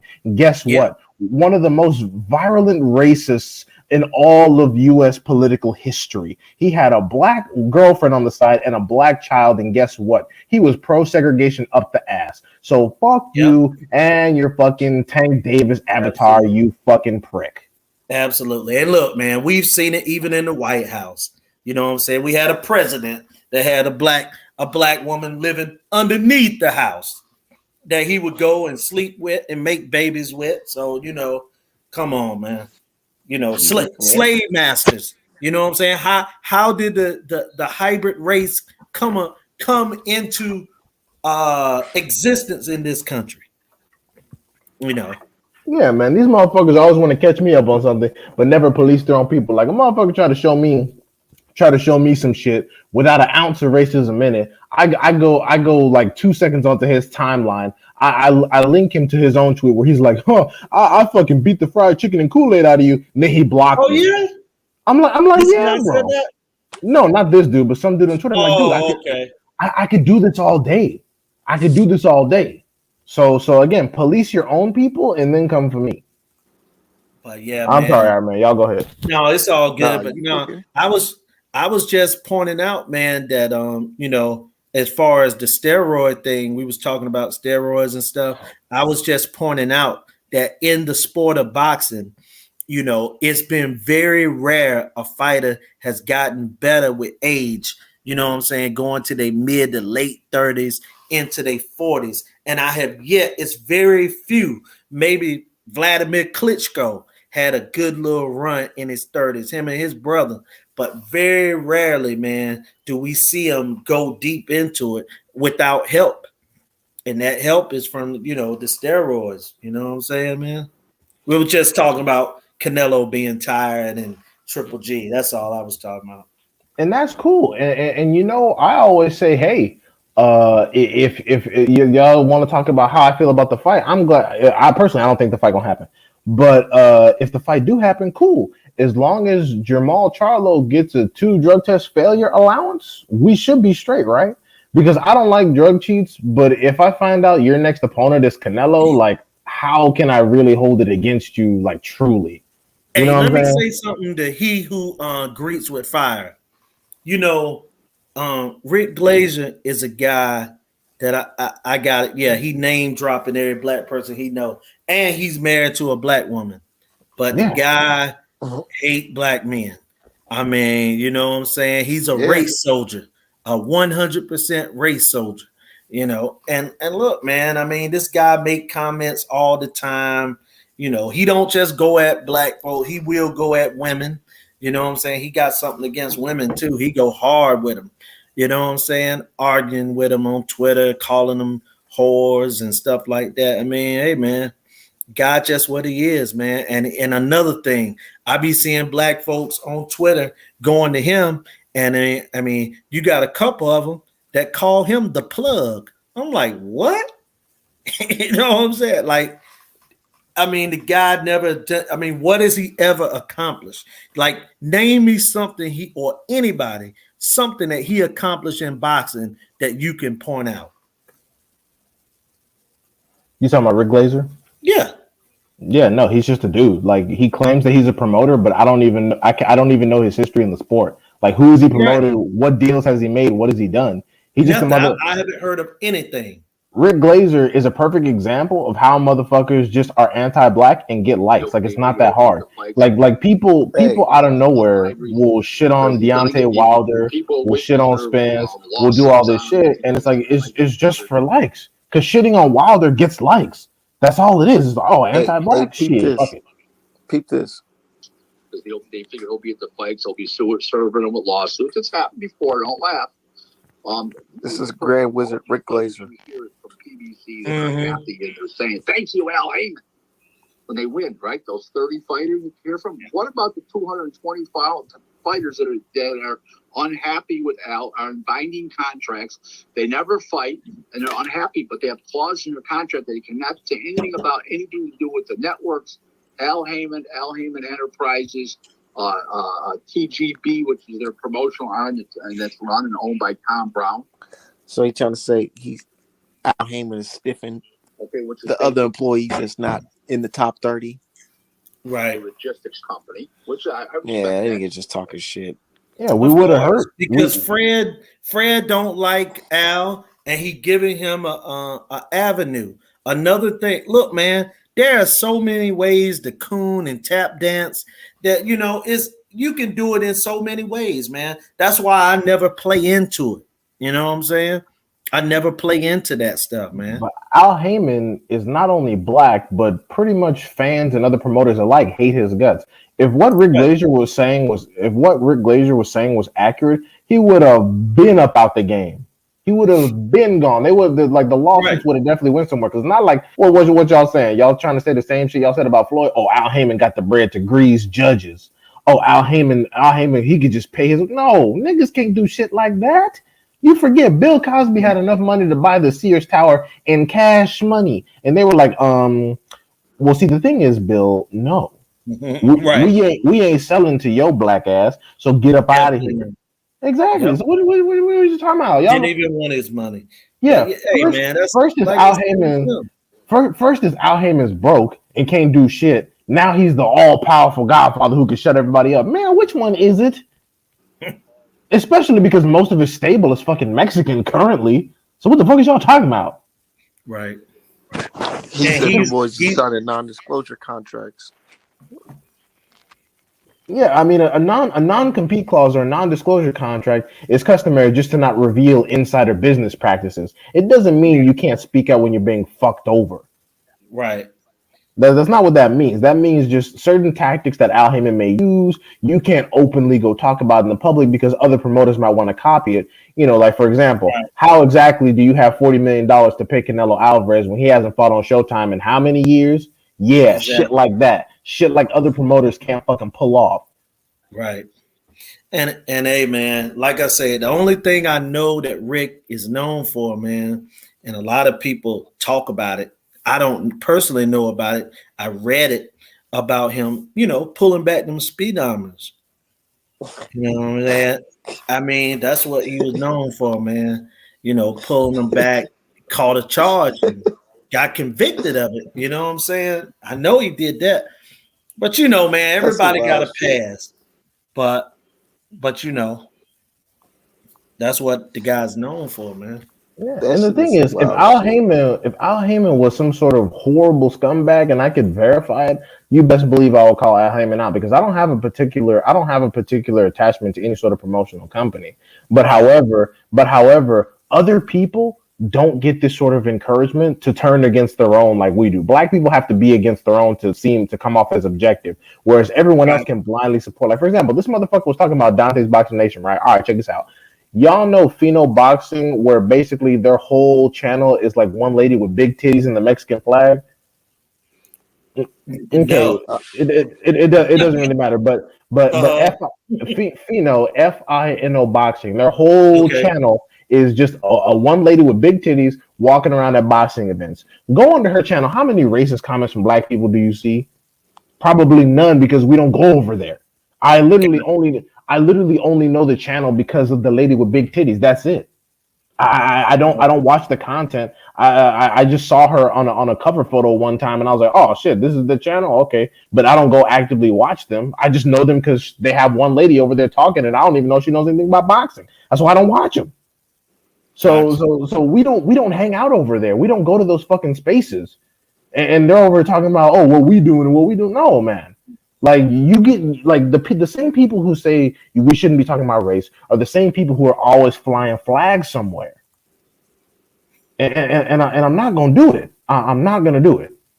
That's why I don't play into that stuff, man. That's why you don't hear me doing like I see other people on Twitter calling black folks names and doing this and doing that. Even when we go into other shows and talk to people, like D Hive had been up there, man. I've been attacked on certain, stations, but it wasn't. I'm not blaming them. I'm just saying you ain't gonna get me going back and forth with black folks talking about boxing, especially when Yeah, these some people be promoters. trying to get that out of you, and I be like, man, No, what they did I ain't gonna do to get it you, out of me. man? Oh man, I done had them cuss at me, call me names, call me fat, call me all type of stuff, all just talking about boxing.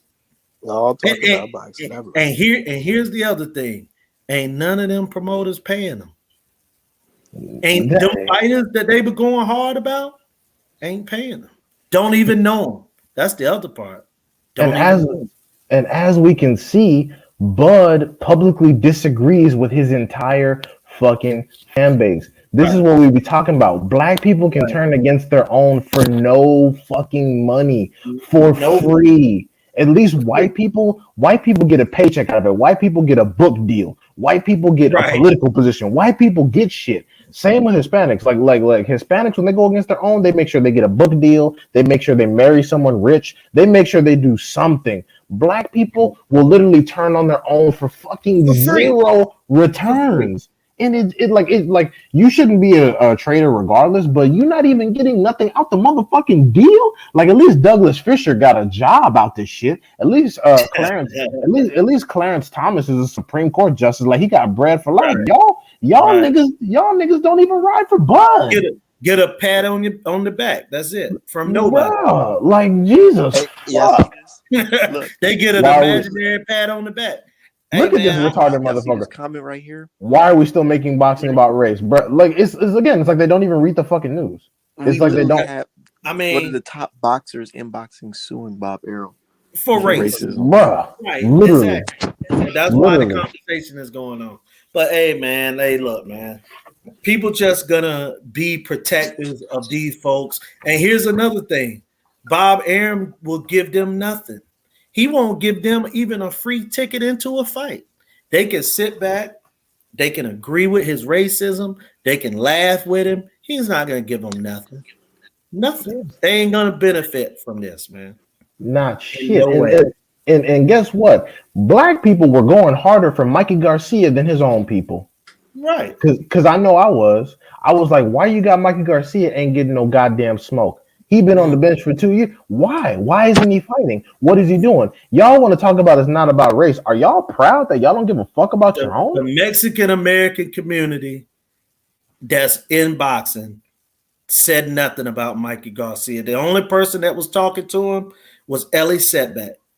Mm-hmm. And it's funny because now that Benavidez is in the mix, because it's funny because Benavidez actually looks like a Mexican, whereas Canelo looks like a white guy. They're trying to say that Benavidez ain't Mexican at all because he's mixed with another Latin American country. I think it might be Ecuador or Venezuela. Right. But it's like, but if a black guy is mixed with a white lady or a white man, they automatically black. Right. It's crazy. It's fucking crazy. Yeah, no, you ain't never heard anybody say, man, Blake Griffin is a great white boy. He really can jump. Oh my God. Keep it 100, y'all. Watch how Top Rank try to pull the 360. I said, watch how Valdez get the how Shakur Stevenson get the Valdez fight. Oh yeah, they're gonna have to. Same face. Nah. They're gonna try to hook hook Shakur up with either they're gonna try to make either a Loma joint happen. Like after he defend his titles 1 or 2 times, they're gonna try to make that Loma joint happen, or they're gonna because they're not gonna turn over a whole new leaf. They've been racist too long. Why start now? Why start giving motherfuckers what they want now? They're not gonna sacrifice Valdez like that. Mean, we was clowning them today because as soon as all this shit went on, they went ahead and started posting black fights, throwback fights of black James fighters. Tony, I'm like, boy, if y'all cut that shit out. Yeah, but do you see the response that we're getting from Latinos? This is what Top Rank wants. Why do you think I posted that photo of Bob's Wikipedia where it literally says he favors Hispanic fighters over every other group and throws in some white ones every now and then so they don't feel neglected? I don't mind that he favors Latino fighters. Just don't screw over anybody. If you want to over promote Latino fighters, okay, that's whatever. But if a black fighter gets a title and needs to unify with someone who happens to be Latino, don't try to screw them over. Let it happen and let the better man win. If Valdez is really that dude, he should be able to whoop Shakur's ass, shouldn't he? I would just want to know from Bob Arum or any promoter or any fans, what does the statistics, what does the stats say about a Latino fighter fighting on TV or the attendance of a Latino fight?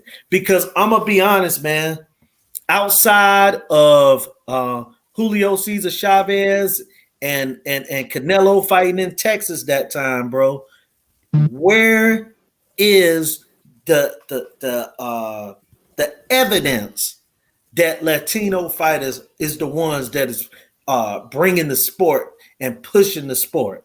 Yeah, like, I saw that. That's the one question I want. That's what I want. It's funny that Julius. Hold on, let me read this for the people who can't see. No. Some guy a black guy on Twitter said he spoke the truth. Y'all just some professional victims. This is a black dude. This is a whole Chicago born and raised black dude over here sucking some Arum dick. Don't make no sense. But you know what's funny though, Julius? You know what's funny? That you're actually right about that. I would love to know the stats because they keep saying that they're the most supportive fans of buy pay-per-view. But if y'all remember, they all said that Al Heyman's all Mexican card Ruiz versus Areola was trash and didn't deserve to be on pay-per-view. Y'all remember that? Right. Al Heyman gave them an entire card dedicated to them, their history, and their heritage, and they all said the shit was garbage and didn't deserve to be on pay-per-view. Ain't that a bitch? Every time you look at a tank fight in Atlanta, it shows you the power of Black Dollar. So I don't know what he's talking about. Yeah, Yeah.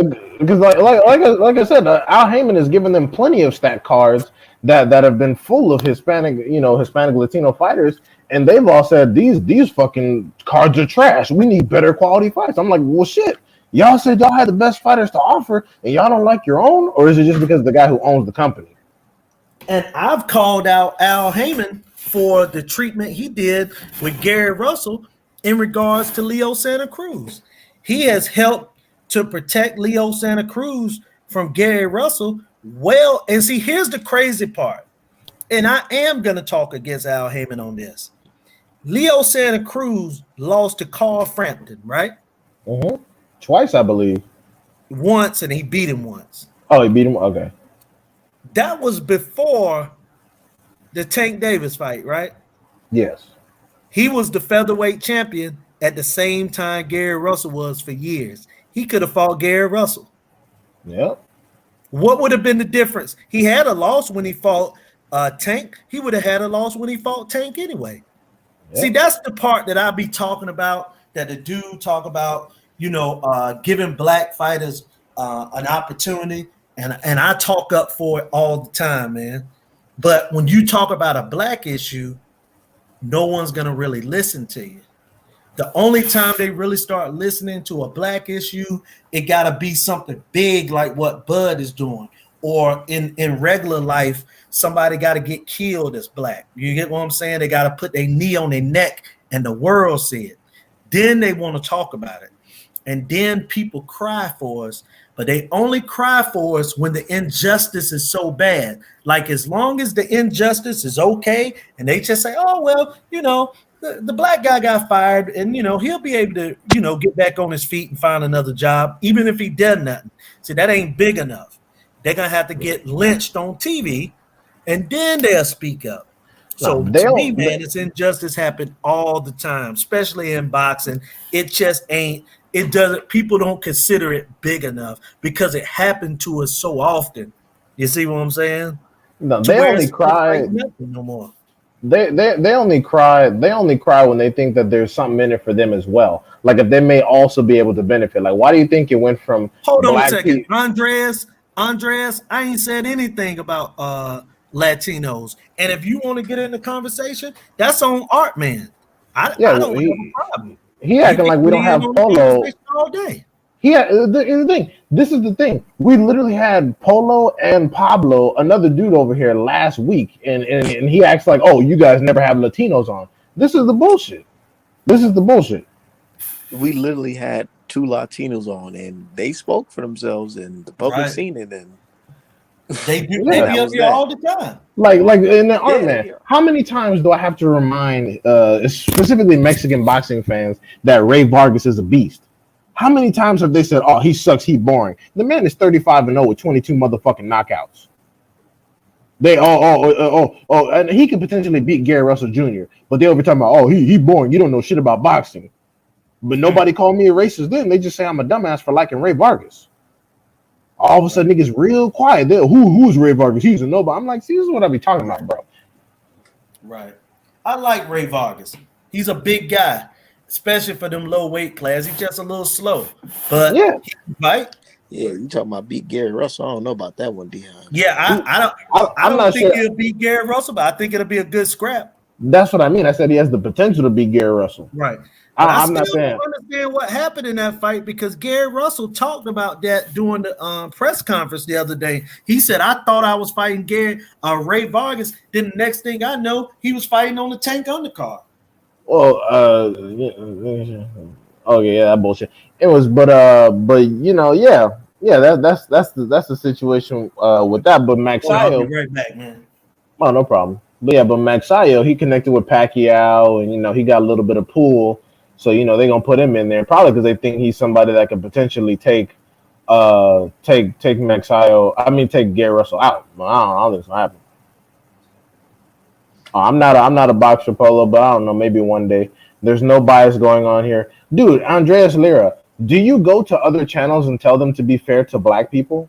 Do you go to Finno Boxing? Do you go to wherever channels it is you fucking listen to and say, hey, you're being unfair to the black fighter? Because I guarantee when they were over there shitting on Devin Haney, Wilder, and all that bullshit. Oh no, or even better, when Shakur was at 126, do you know what y'all used to call him? Y'all used to call him Shakira. Because you didn't want him to fight Oscar Valdez. Y'all said he had to fight some damn body. But then when he broke off Jamel Herring, that's better than anybody Oscar Valdez has ever fucking fought, all of a sudden it's just hush mode. So if you're not going to have the same energy, then fuck off. And this is Art Man's show, so whoever he says gets on, gets on. I can't fucking control that. But I tell you this, I don't go to channels where I'm fucking unhappy. Again, I don't even know what channels you look at because I don't fucking go over there. Because I already know what the deal is. So if you guys want to be on some kumbaya shit, you got to start it from your side because we've already put in too much work. Kumbayaing hasn't worked for black people at all. So you're not going to see me fucking start it. If you want to come to the table and make peace, you make peace. If not, then fuck off. Boy. No, our man know about Ray Vargas. He just doesn't watch a lot of his fights, which most Mexican fans don't. So why would Art Man watch his fights? Like I said, I like I always say, I watch more British boxing than British people. I be watching them MTK fucking random slapping matches at 2 a.m. when I can't sleep. Shit, that's how I know the motherfuckers ain't good. Andres Lira came from this channel from the guy that was blasting at me. He said I was stupid because I said Canelo was drinking. Yeah.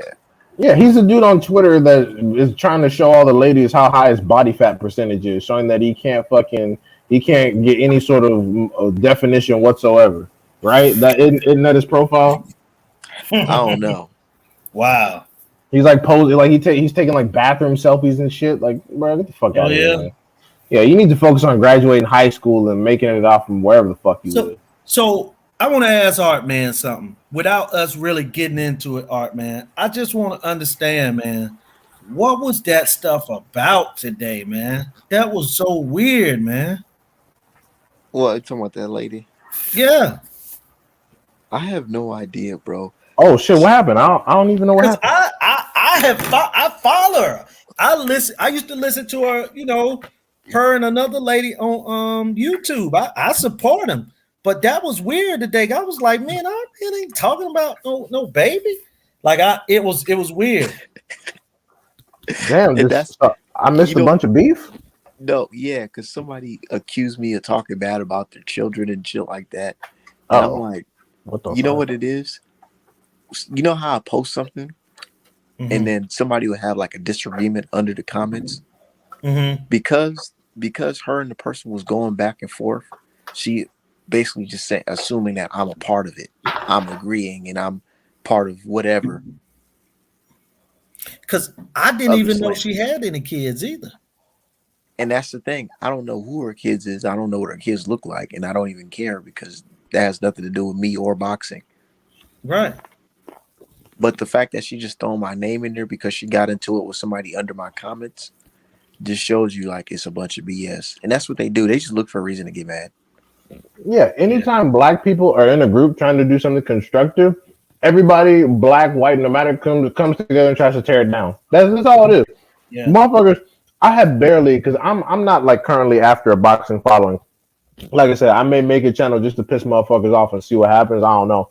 But when I had started actually gaining attention and people actually started listening to what I say, motherfuckers were attacking me like I had some stake in the game. Like, bro, I work for a living. I'm not a YouTuber. Like, I don't have a following and I don't currently desire one. But anytime they see a black man talking, not cowering down, and actually gaining some traction with people and people start listening, they start attacking them. Like, look at what's going on with Julius. Motherfuckers attacking him now. They've been attacking me, man, and I ain't never disrespected nobody up here. And it was a guy named David Lawson or something. I had to block this guy, man, because this is a guy. Oh my God. I muted his dumbass. Yeah, he just all of a sudden just jump in my comments, and that's cool. But then he started talking crazy. These guys start talking. When they get to talking, then they start getting their racist views because of they see you defending some of the things I tweet about. And they start coming at you guys saying things like, oh, D-Hive is Art Man's girlfriend, man. Look at that, man. Crazy. I'm like, dude, they just don't like the fact of black people speaking up against racism. And Right. I go on Southern T's channel all the time. They don't say I'm Southern T's boyfriend. Like it Right. doesn't make any sense. I've been on Ricky Williams' channel. They don't say, "Oh, I'm Ricky." Like I'm like, what the fuck? Like you Right. guys make it seem like I'm only here. I mean, I devote the most time to this one because our man was nice enough to have me on. I like what he says. I bought some merch, and our schedules align better. That's Hey, the situation. hey, Yeah, Polo. I did Polo. You gonna have to apologize to me, bro. I didn't say Latinos didn't do numbers. I said that I want to see the numbers because they say that Latinos is running the sport. That's what I said. I said I want to see proof that no other nationality of people is contributing to boxing. So Polo, you're not right. I didn't say that, bro. I never yeah. said Because Latinos can't sell. I never said that. Pablo Pablo And said here's that. my thing: when we say Black Americans, I know who we talking about. But when they say Latinos, I'm not trying to be funny. Like, who are you talking about? Are you adding the Cubans, the black Cubans in that? Is this only is this only Mexicans? Is this Argentines and everything? You know what I'm saying? Like, I don't understand what he's talking about. But I It's They didn't only say add the light. either It's way. only the white complected ones. Right. Okay. Gotcha. they add in whoever's winning. Like for Right. example, look at Lara. When Lara was undefeated, that nigga was Cuban. He loses to Canelo. Well, He became black yo, real quick. yo. I'm gonna say with Cubans, I wouldn't add them because we've seen they don't support their own, and they can't sell for shit. So I'm not gonna even add them. When you say Latinos, you're talking about like But I didn't say Latinos bro. couldn't Let me sell. finish it. Let me finish, bro. Let me Okay. go. Go I'm ahead. gonna say. So you're talking about the Puerto Ricans, the Mexicans, the some Colombians, the Venezuelans, depending on which countries, but it's always the Latinos, it's always Puerto Ricans or Mexicans that support more. With Cubans, bro, we seen what that Luis Ortiz joint looked like. I got a cousin that was out there, and he said that shit was almost damn near wasn't even as full as it should have been. It's damn near was empty. So we saw that they did an all Cuban card for them, and they didn't come out and support their own like. So we see that they can't sell. They don't support their. They're not in the conversation. But as with Puerto Ricans, you saw Miguel Cotto, Hector Camacho, Rafael Gomez. You see what was the support they got. And with Mexicans, man, you just saw Canelo broke the record for most people in attendance. And you could say, no, they didn't give those tickets out for free, bro. They say, no, local boxing, local, they're fighting at some high school gym. Those tickets were actually like people were buying. So like you said, you Well, see with business wise, Canelo is an outlier though. He's a major global superstar. He so would was sell out no matter look, what look, race he is. You gotta take into account other fighters that are not Canelo. no, Like but look at Benavidez. Look at all. but you gotta understand with Mexican history, Mexicans and Puerto Ricans are the ones that support the boxers the most, and we've seen that in history because there is a lot of us in the United States, and there's some in Canada, but there's a lot of them. And you saw when Juan Marcus fought Pacquiao, you saw what those numbers did. That was a fucking every time Barrera and Morales fought. You mean to tell me that MGM ground wasn't packed when he fought Amir? But What was the prison I seen? There was more. They were expecting to have more prison Nasim. All the UK people flew out here, and they saw well, that there was more Mexican fans than prison Nasim. So well, remember, prison Nasim was next, we have to and take those into tickets are. account what. Listen, damn well in any big fight, they don't give out no fucking tickets unless you got some kind of you're so. But no, those tickets are actually bought. This ain't no local boxing gym, boxing. I'm not gonna throw shade, but Well, like these are tickets that people actually buy. So like well, we know that's a why I lot of said. Canelo's DAZN tickets were comped, but that's neither here nor there. What I was gonna say is Mexican boxing history didn't really become internationally known until probably the '80s. No, I So say you're talking. 70s. Nah, Well, 70s, no, because like at late that 60s. time, you guys didn't really have much but Chavez Senior, right? No, we had Salvador Sanchez. We And had and okay, Sanchez we had Mazos. You guys had like three. You guys had no, three guys, that's not no, that's not true. And We had Salvador Sanchez died at 23 years old. okay, right? And then not to mention in the United States, you guys didn't actually start immigrating over here until after the civil rights movement to make sure you wouldn't be treated like black people did. So it wasn't well, until no, the early that's not '70s. no It because wasn't there's until the people early already. '70s in No, which that's not lots of true, bro. Mexicans No, started that's not immigrating to the true. That's United not true States. because It's Carlos exactly Coloma was true. around. Uh, Pepino Cuevas was around, so that's not true, bro. Actually, I say like maybe it got like bigger in like the 80s, but no, there was always a Mexican star in the 70s that fought in the Madison Square, that fought in the Jim Grant. So yeah, you could say that they fought, but there But was was always their Mexicans in attendance mostly California. Mexican? Is what I'm Yes, trying yes, to in say. California, Texas, yes, it was. That's what I'm saying. So, like I said, there's always been Mexicans here. So I don't agree with what you were Mm-hmm. saying there. All right. Maybe Well, like in hey, the 80s, like you um, have like more in other states now, but like if you look at California, there was always Colorado, New Mexico, Oklahoma. That's what Those I'm states always saying. been Those states Mexican. weren't always like that. They were mostly majority white until probably the late '90s to early 2000s because of certain immigration bills, especially under the Bush administration in 1990. So this is what I'm saying. When you're talking about history and you want to talk about Mexican fans, you have to move it in No, accordance when with the college data. like when Pepino Crab was around, he was doing numbers. So like I said, I agree with you and I don't. So, but like I said, business wise, I agree. It is. I mean, if you take out Mexican fans right now, I don't know how boxing would be because who would take his spot? Who would take Canelo's spot right now? With Spence? I mean, I respect Spence. He's a pay-per-view star, but he's not doing no Canelo numbers.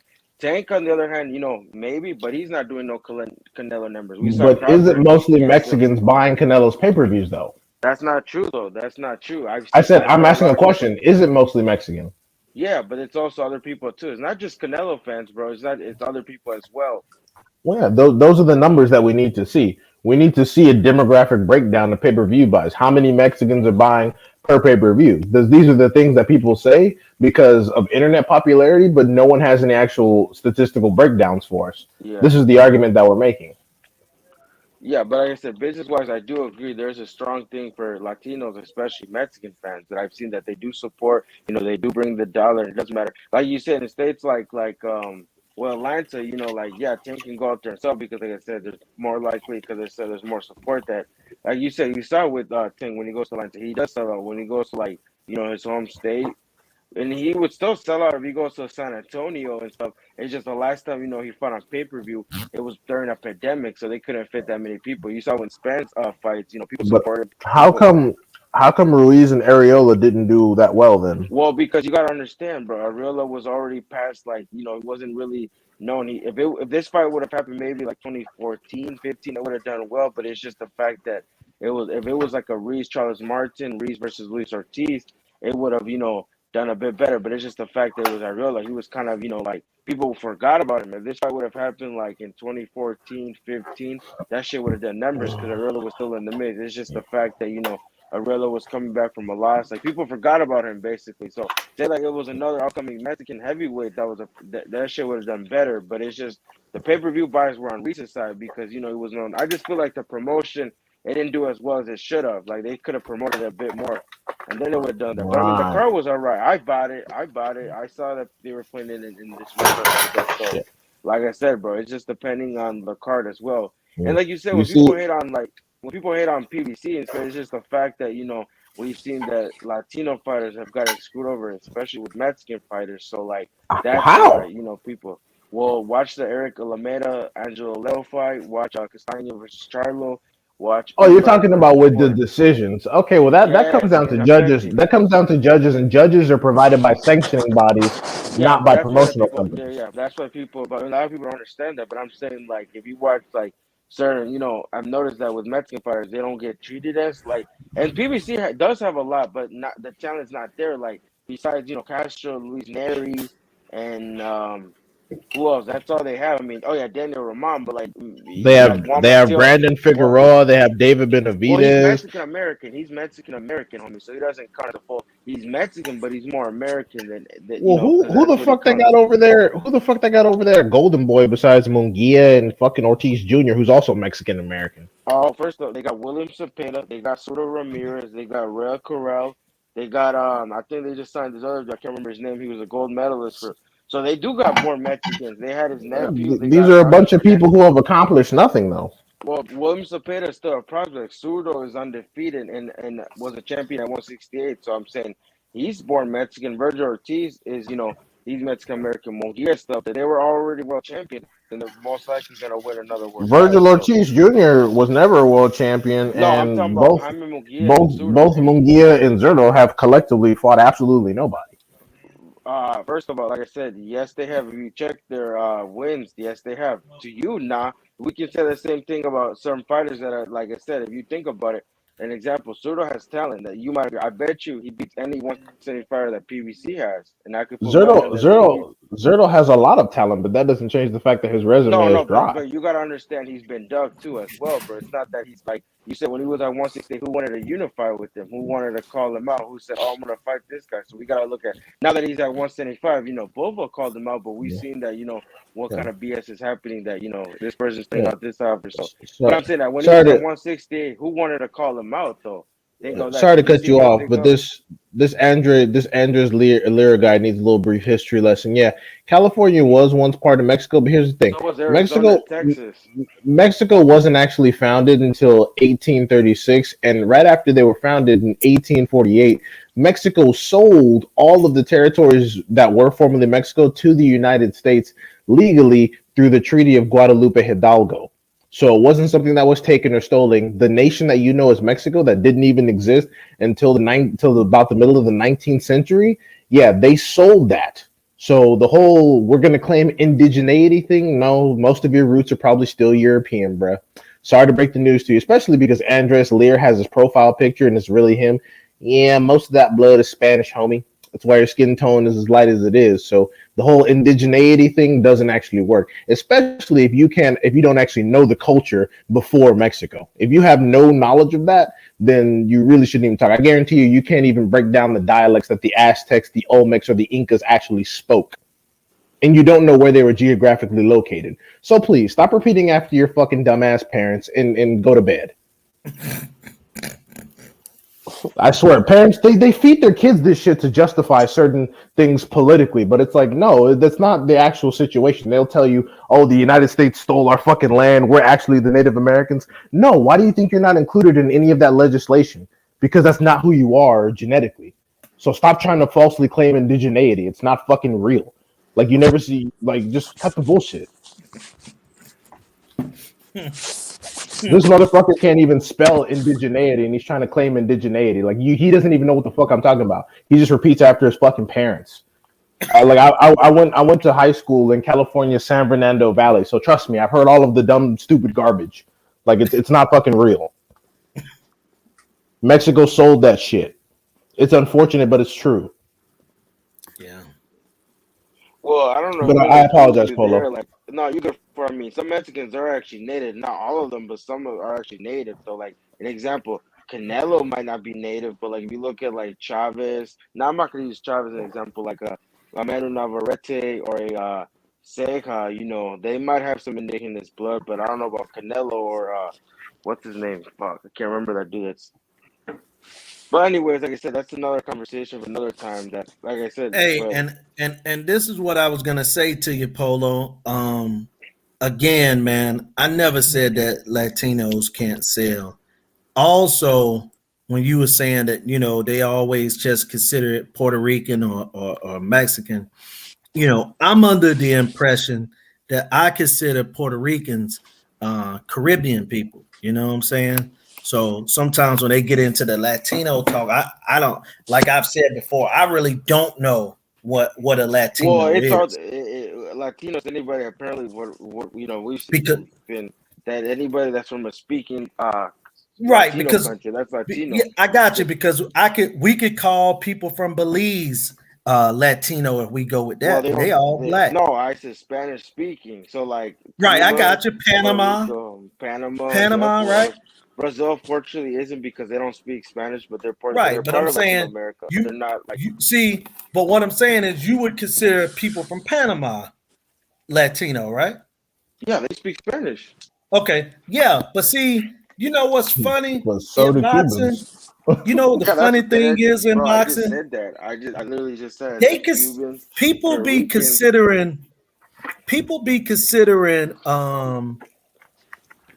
fighters Latino that look a certain way, but another fighter can be dark and come from those same regions, and they won't consider them Latino fighters. Well, Because remember, you Look at said you don't consider Conceição. Cuba, but you know, and if Roberto Duran was darker, would they consider him a Latino?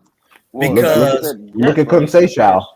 yeah, Consejo. Well, like I said, bro, he's still Latino, but he's not from a Latino speaking country. He's technically still Latino, but for some reason, I don't know in history, they don't really like when we talk about countries that speak Spanish, they don't speak Spanish, they speak Portuguese. So I mean, he's still Latino, Yeah, like he's still on fault, but he won't fall under Latino like when yeah. it has to do with like Spanish speaking countries. So like Ugas, Lara, they're Latino because they're from Cuba and they speak Spanish. However, people want to view them and stuff like that. But like I said, they're Afro Latinos. There is such a thing as Afro Latinos that are a bit darker. So yeah, but they're still Latinos at the end of the day. So like I said, bro, they, and you see like, but the thing that gets to me is like sometimes I feel like they only claim like to be Latino or try to bring Latino when it benefits them. Or usually people that are like Latinos will just say where they're from originally. They don't really use the term Latino. Not everybody, but I've noticed in over history that people use the term Latino when they want to get something out of it or to benefit them. But usually they'll just say where they're originally from and what their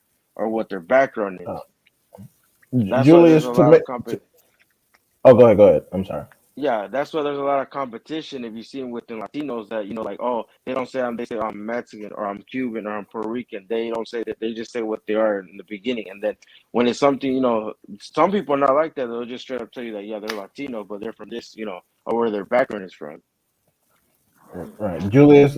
My Yeah. Mexican, I have a very close friend that's Mexican, and we talk about this kind of stuff.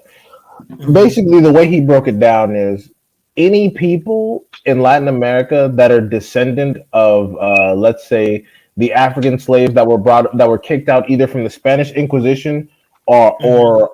or are brought over from or were brought over from Portugal, like through the old Caribbean slave channels, like because the Dominican Republic and Haiti were split in half. It was a whole African slave Right. colony that was split between Spain and France, and that's why one speaks French, one speaks Spanish. Basically, anybody that genetically is descendant of basically African chattel slavery through the Caribbean and all the Latin America, those people get X'd out. They're not fucking Latino at all, no matter what language they speak, no matter how they look. Those that are Mhm. descendant from the miscegenation and the admixture from European colonialization, Spanish colonialization, those people are Latino because the Spanish language, the Spanish customs, and all that stuff came really from Spain. So that's who Yeah, they claim for the most part, and that's not a knock on the people. That's just how they operate. And unfortunately, there is some colorism. Like the colorism in Brazil is rather extreme. Mhm. Mexico is the most tolerant of all the nations. Mexico actually that's tolerates they actually tolerates and appreciates their Afro Mexican components. yeah Cuba that's it can get facts. Yeah, yeah that's Cuba it facts. can get pretty harsh, and Venezuela and all the other countries are pretty neutral. They don't really care. Yeah, but here's the thing: a lot of people don't know, but like with especially unfortunately with the Mets community, that there's Afro Mexicans. They just don't know that because, like I said, most of the time they never been in Mexico or they never been to those parts. There's actually Afro, Mexicans that are, like I said, really dark and speak Spanish better than some of the people born here, like you said, from California, from Texas. They actually speak Spanish, way better, and they're 100% Mexican. You get where I'm coming from? Yeah, no, Yeah, I absolutely understand. 100%. Yeah, I understand. I Yeah, understand. I just be, like I say, man, I hear people, that's why a lot of times I try not to even use the term because, I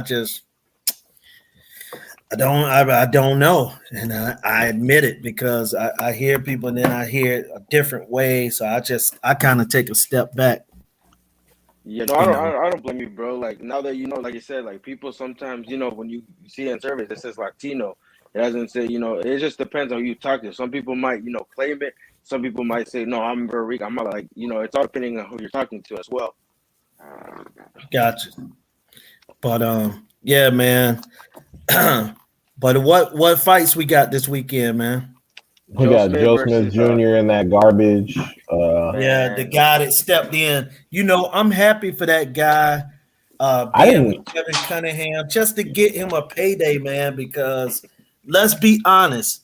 Um, I don't think that guy would have ever got a title fight. And under normal circumstances, I would have been hollering to the moon that he didn't deserve it. But in this situation, to save a show, to give that guy opportunity, he gonna make his biggest payday. I, I'm happy for him. I'm shocked. I had no idea that Kevin Cunningham was training him. I was like, oh, this. Shit, this might be some different shit. Hey, remember they were saying Andy Reese was trash before he fought Joshua, and look what happened, man. And even our Well, man knows the this Rasa didn't guy even ain't on know. Andy Ruiz Even level. bro, hey, even the Rasa didn't even know who Andy Reese was. Next, our man, nobody Wait, knew besides a few people that knew him on Top Break or knew him from like because like there used to be a thing where I forgot there was a famous video that he went viral for, but nobody gave him a chance. They just saw him. They were like, this dude looks like he works at the McDonald's kitchen. He ain't beating no Joshua like because you saw pe- Joshua and he was like built like a people fucking said Ruiz was trash. yeah, bro. Trust me, our man That's fucked knows. up. Yo, is our man there? He might have just stepped out or something. Yeah, ask him, bro. People were saying he was true, bro. You gotta realize if you didn't watch boxing or if you're, not a true boxing fan, you see Reese and Joshua. Be honest, like if you didn't know who Reese was, but you know who Joshua was, and you saw them put together, who would you go for?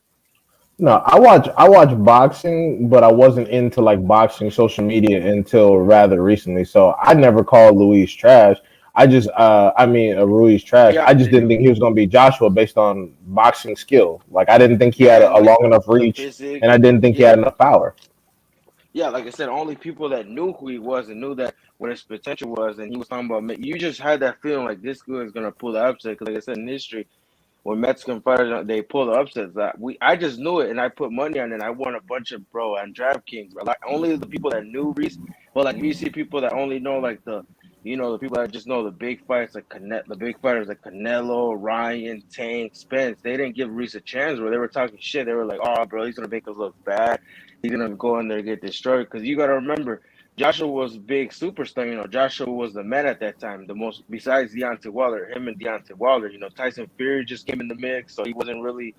And yeah, so because Joshua had this, build this picture of what a true heavyweight looks like, because he's built. He had so much muscle. And you see Reese, he's not short, but he's not the tallest heavyweight, and he's overweight. Like I don't mean to criticize, because like I say, he'll beat my ass, and he's probably in better shape than boxing wise than me. But like you said, like you see this guy and you're like, oh, you don't give him no chance, and then he pulled the upset. I mean, hey man, that's why it's boxing.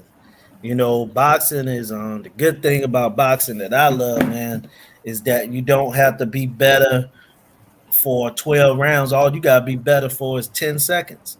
You can hit a guy and get him out of there, man. And you can, fulfill your dreams, and you can upset the apple cart. And I'm gonna be honest, man, there are some times and there are some fighters that, you know, to me, I think sometimes when a guy get upset, people be like, "Oh my God, this guy got beat and this and that." Sometimes it make boxing better. It makes Yeah, boxing more exciting when an certain people example. lose, man. Yeah, yeah, an example. If Canelo and Charlo if I end up fighting, I got a pick and a prediction. Depending how Charlo, like like if it's respectful and the build up is no, they'll probably. I still favor Canelo. Who goes up, but if like Charlo brings the dog out of Canelo and disrespects him, doesn't show him, I think Canelo will stop him, and it's not going to be a close fight. It's going to be a total mismatch because they'll bring the dog. And remember, I predicted this. If that fight, Charlo would do well in the first rounds, but after like round 5, it's going to be It's going to be a Art bad man, matchup. Like he's gonna walk Charlo, like he's gonna bro, it's gonna be bad, bro. I'm telling you, like it's gonna be I don't want to You use a know, no. I'm telling you, bro. It depends on what kind of side of Canelo. If it's like a respectful, well, I'm not gonna use plan, but it's depending how Charlo, like if he brings a dog on Canelo, if he disrespects him, calls him, it just depends on if he makes Canelo mad or like you said, if he brings a dog, it's gonna be a total mismatch. Like it's gonna be Polo, bad, bro. I'm how old are telling you, you. man? If you don't mind me 24. asking, 24, you bro. I'm telling you, 24? it's gonna be bad. I'm Okay, telling let you, me it's gonna let be. me say something to you in a little more experience. Whether that happens or not, you could be right. But the funny thing to me is that I remember Canelo 10 years ago. I remember him 8 years ago. I remember him 5 years ago, as well as you do. When did he become this destroyer of fighters? oh god, don't go down this I mean, road. I'm not. Maybe Don't I do shouldn't it. even brought it up, but I Yeah, had to bring it up because you were saying that he was gonna destroy, and I just never seen Canelo being such a seek and destroy man. guy. I mean, he would knock a guy out. I will admit that. But he just, now, where people are just, the only reason I'm saying this is because if Charlo wins, or if it's a draw or whatever, or if they both get knocked down several times, whatever, I don't want people to be acting like that this is the greatest upset that has ever happened. Listen, man, one of the few people I put up in that esteem that I had a chance to see fighting was Roy Jones at one time before, getting busted for the roids. Floyd Mayweather, you know, if something like that happened to a guy, I would say, "Oh man, that was such a huge upset." But I won't see it like that. I hear how you saying it. So if you saw Canelo get knocked out, you might have a heart attack because you really is not going to be expecting to see that.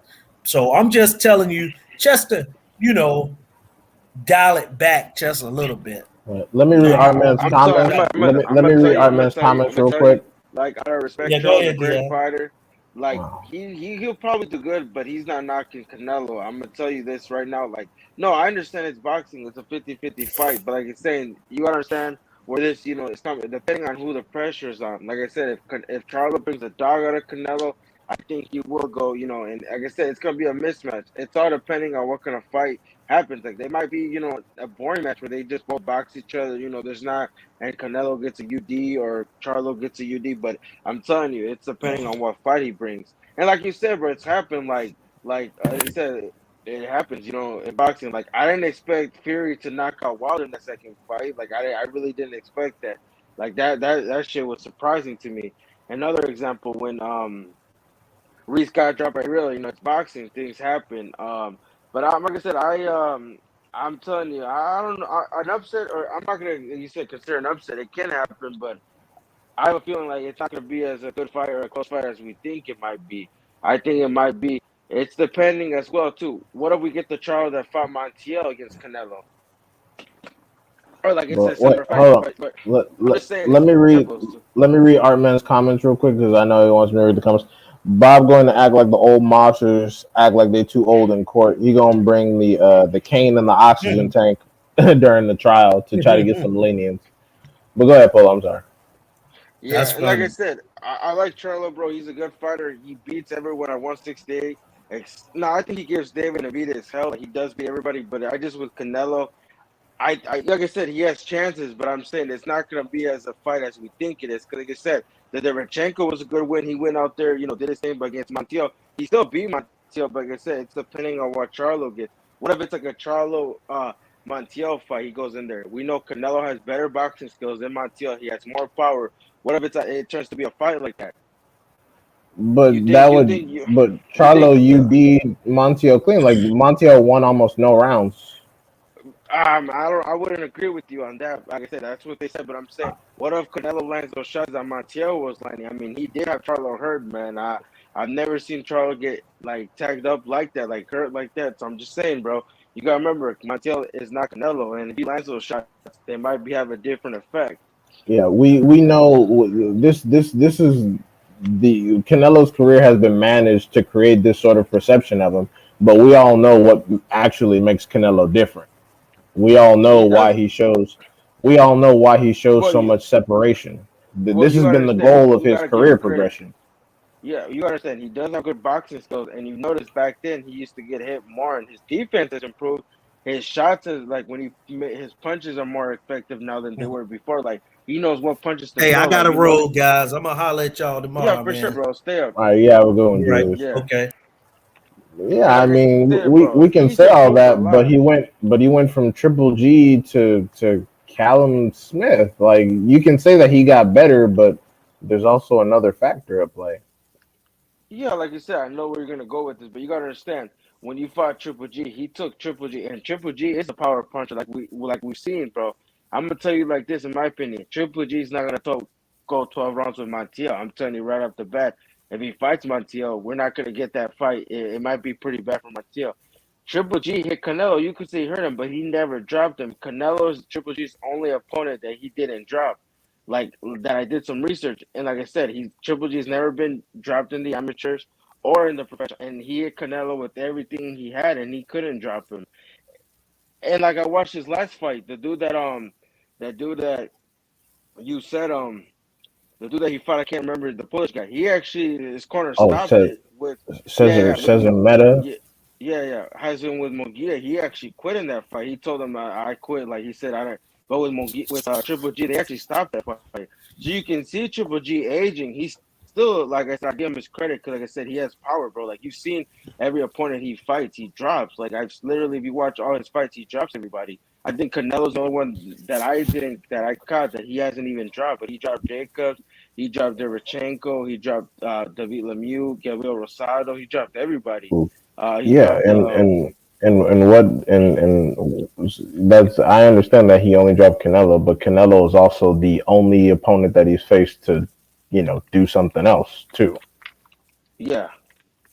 Like I said, and like I said, bro, like I'm telling you, I think Canelo at this weight is just better. Like you understand, he's knocking dudes out that were in this weight before. Like Caleb Plant was a bigger dude, Callum Smith was bigger. They were all bigger than him. I think Jordan was a bigger than him, but not a lot. But I'm just saying, like Well, we he didn't gotta say, knock like in out this. Callum Smith. Oh, but I mean, bro, that shit would have went another round, bro. He would have stopped him. I think if that round would have been like one more round, he would have stopped him because that shit was getting pretty bad. I think if it would have been at least one more round or at least one more minute, they would have stopped it, bro. Because we saw in the fight that he had Smith hurt and Smith's arm was looking kind of not good. So I'm telling you, they would have threw in the towel. But like you said, it's boxing. It happens. But like I said, I just have picked Canelo. I'm gonna put money on it. If Charlo wins, congratulations. They'll have a rematch. Like I said, the champion always has a rematch clause, and Canelo's the ASAP. But I'm telling you, it's not gonna be. It depends on what fight we get as well. We can pretty much get, like you said, we can get a good fight, or we might get a boxing match where, like I said, Canelo UDs him or Charlo UDs him. But why do you give a chance that Charlo beats Canelo or Charlo has a chance? Like, be honest, you give Charlo a chance? I mean, yeah, it's boxing. I give anyone a chance, but the fact that people are like, I don't understand. That's the thing about Canelo fans. Y'all will go into a fight happy that the opponent for Canelo has no chance to beat him. That shit sounds boring as fuck. Well, like I said, bro, the only people, in my opinion, I said it twice, and I've been trying to tell people whether they want to listen to me, whether or not. But like I said, I predict this shit, and it happens, and I've called it. The only two people that can give him a fight will be Better Beef and Surdo. That's the only, and I'm gonna stand on it when it happens, and people are like, "Damn, you were right. That shit was fucking." Because I think Better Beef and Surdo are the only ones to this day that are actually gonna beat him. They have a chance to beat him and give him a fight. With Charlo and Benavidez, I don't give a chance because like I said, I've seen the flaws. I've seen what Canelo's gonna capitalize. Like I forgot his name was saying that he fights good on the inside, and I understand where you're coming from. It is right, yeah, it can be boring, but like I said, it's just the like you've seen the flaws. Like if Charlo Canelo fight gets made, they're gonna look at the Juan Montiel fight and they're gonna take it off that. But I understand where you're coming from. I think he'll start having real challenges once he gets to 175. That's when you'll have probably like 50-50 fight. But like you said, this I would consider a 50-50 fight, but I kind of don't So because you're acknowledging that Canelo hasn't been taking real challenges then. well, bro, he separates himself. Like we got to see what like you see, Callum Smith when he went to 175, he KO'd that dude. He did it impressively. A dude that went 12 with Brown and Bivol. We saw that. We'll see what Caleb Plant has to offer. But like you said, we'll see what because you notice that Canelo's opponents aren't really the same after they fight him. Like You see, all these dudes. let me stop you right there. See, you see what Polo is saying about Canelo, folks. This is the goal when it comes to moving Canelo's career and how the narratives are spun about Canelo. This is the goal. They want you to believe that Canelo is someone that has separated themselves amongst the elites.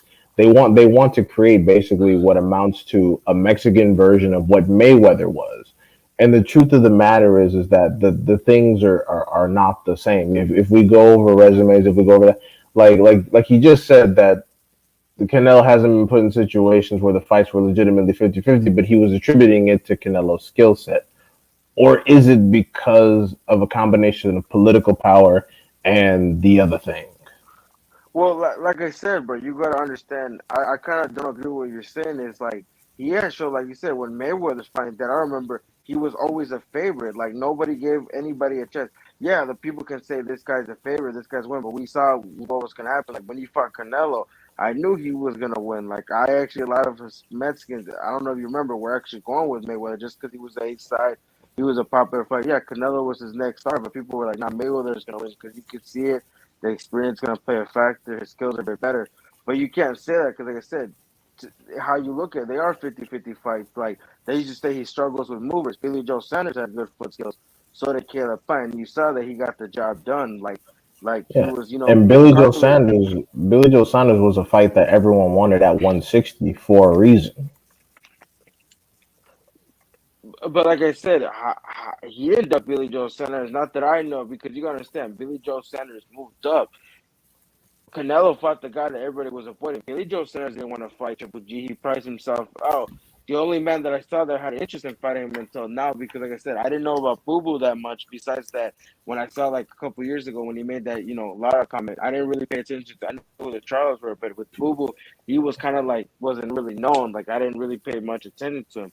Well, Billy Joe Sanders moved. I mean, he still had his foot movement at fucking 168. They just Canelo caught him, and like I said, his corner saw that he had his eye was damaged, and they saw that you know it could have gone worse for him if he continued the fight, because you saw he had to get surgery, and potentially we don't know if he'll ever return, because he did get surgery, and I actually saw him on Instagram make a post that uh his that part of his bone broken, like how many some parts of I think a couple parts broken. He had to get surgery. So Billy Joe Sanders to me, like you said, that was a good win because you saw that he was giving Canelo trouble, and then Canelo caught him. And like I said, the fight could have continued, but I'm just saying that corner probably knew that it was going to turn out bad because he was damaged at that point when he got him Let, right there. let, And let with me Caleb address. Plant, Hold on. Let me address Jose Vargas in the chat.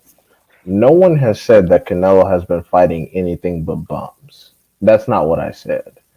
My comment was that this is the illusion that Canelo and his branding team wants to create, but because everything that Polo is saying is something that I've said about Canelo, but saying that a lot of it is a false misconception. Because when he fights people, how he fights people, the drug issue, and the weight class thing, they want to give you the illusion of some separations to where it's just entertaining to watch him beat up everyone. And me personally, when I like a fighter, I don't want to go in and thinking that my fighter's going to automatically wash a guy. That shit's boring. It's boring as fuck. It makes boxing suck ass to watch. But that's not what I was saying. The thing about Canelo's competition is that they're not really famous for anything except losing to Canelo. That's pretty much it. And that's what makes his situation not that much exciting. And the thing is, like look at when I talk about Devin Haney. I don't want Devin Haney fighting fucking maxi pads. I don't want him fighting that motherfucker. I don't care what belt he has. Shit, I really don't even want Devin whoa, to fight. whoa, I really don't even want Devin to fight Cambosos, but he just has all the fucking belts. I want Devin to fight Tank, Tiafimo, Lomachenko, fucking Michelle Rivera, Isaac, like all these good, fucking William Zepeda, all these good ass people. And then I want him to move up to 140 and do some damage. yeah. Well, Because like the only fight. these are all high risk ass fights for Devin. Yeah, with the Devin fight that I actually gave him that I think was a 50-50 fight in my opinion. It doesn't matter like Jorge Linares because he was a true lightweight. With Jojo Diaz, I actually picked Jojo Diaz in that fight, but I knew he didn't have a chance because he legitimately was a small lightweight, not a true lightweight. And like I said, he did okay, but Devin Haney was a bigger guy and had the better skills. Like legitimately, everybody knew that even if they picked Jojo, that Jojo probably didn't have a chance. I mean, Jojo's still a good fighter. He could have did better than what he said he was gonna do because he was talking like he was gonna give Haney help. Yeah, he gave Haney maybe some trouble, but Haney clearly won that fight, like clearly. But I mean, there were some rounds that Georgia won. But you gotta understand with Canelo. I mean, look at Caleb Plant. Those were the champions. I don't know how they're like I said, they're champions for a reason. If they weren't good, they wouldn't be champions. I mean, Caleb Plant be more world champions than Charlo and Boo Boo Andre put together right now at 160. Kellen Smith, Wait, like I said, he are you counting current or former world champions? Because Current. Caleb Truex was a champion. Jose Tegi was a champion. Like I said, those are names that they were 160 okay, contenders. Caleb Truex went to England, the guy from Minnesota, Minnesota's own, and pulled the upset Yeah. against JMD and won that world title in his own country. He got a decision in England, bro. That's pretty. If you get a decision in England, bro, and you beat one of their fighters, that clearly means that you won the fight. That's not easy to do because you know that when you go to the UK, they're always gonna favor their fighters no matter what. So if you get a Well, UK, because you mentioned that he beat Austin Trout, he beat Tony Harrison, he beat Jason Rosario, and then he's fighting no, Castano I'm talking against about it. Charlie. I'm not talking about that Trump. I'm talking about his brother. His brother Oh, you're talking only about beat, yeah, Jamal. yeah. At 154, he only beat Trout. No, the 154 Trout is actually legit. That dude is legit. I just get them confused. I don't know, Okay, like the 154 Charlo is legit. The 160, he only for, beat a for canine Jamal, fighter, he beat Bundridge, he beat Trout, he beat Julian Williams, and then he Julian beat Williams. Julian, but that was before he won a world title. Like not yeah, he went like on he went on to be a unified yeah. champion.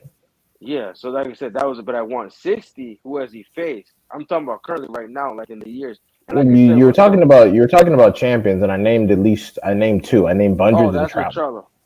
So like I Yeah, said, but I'm saying by 160. Okay, yeah, he did fight Trout. But at the time that when he fought Trout, those were legitimate champions. With J Rock, yeah, that was a good win because he went on to be a yeah, and unified they, and world those champion. two people are far more proven than Uskatiki and fucking Truax, especially I mean, Truax. bro, Truax, what the Jesus Christ? What the fuck man, is don't he talk down, accomplishing? man. He Like I beat he said, bro, beat he's a world he title. beat DeGale. He beat Listen. DeGale barely, and then fucking lost right after. Yeah, yeah. But here's the thing with J-Rock, we can say the same thing.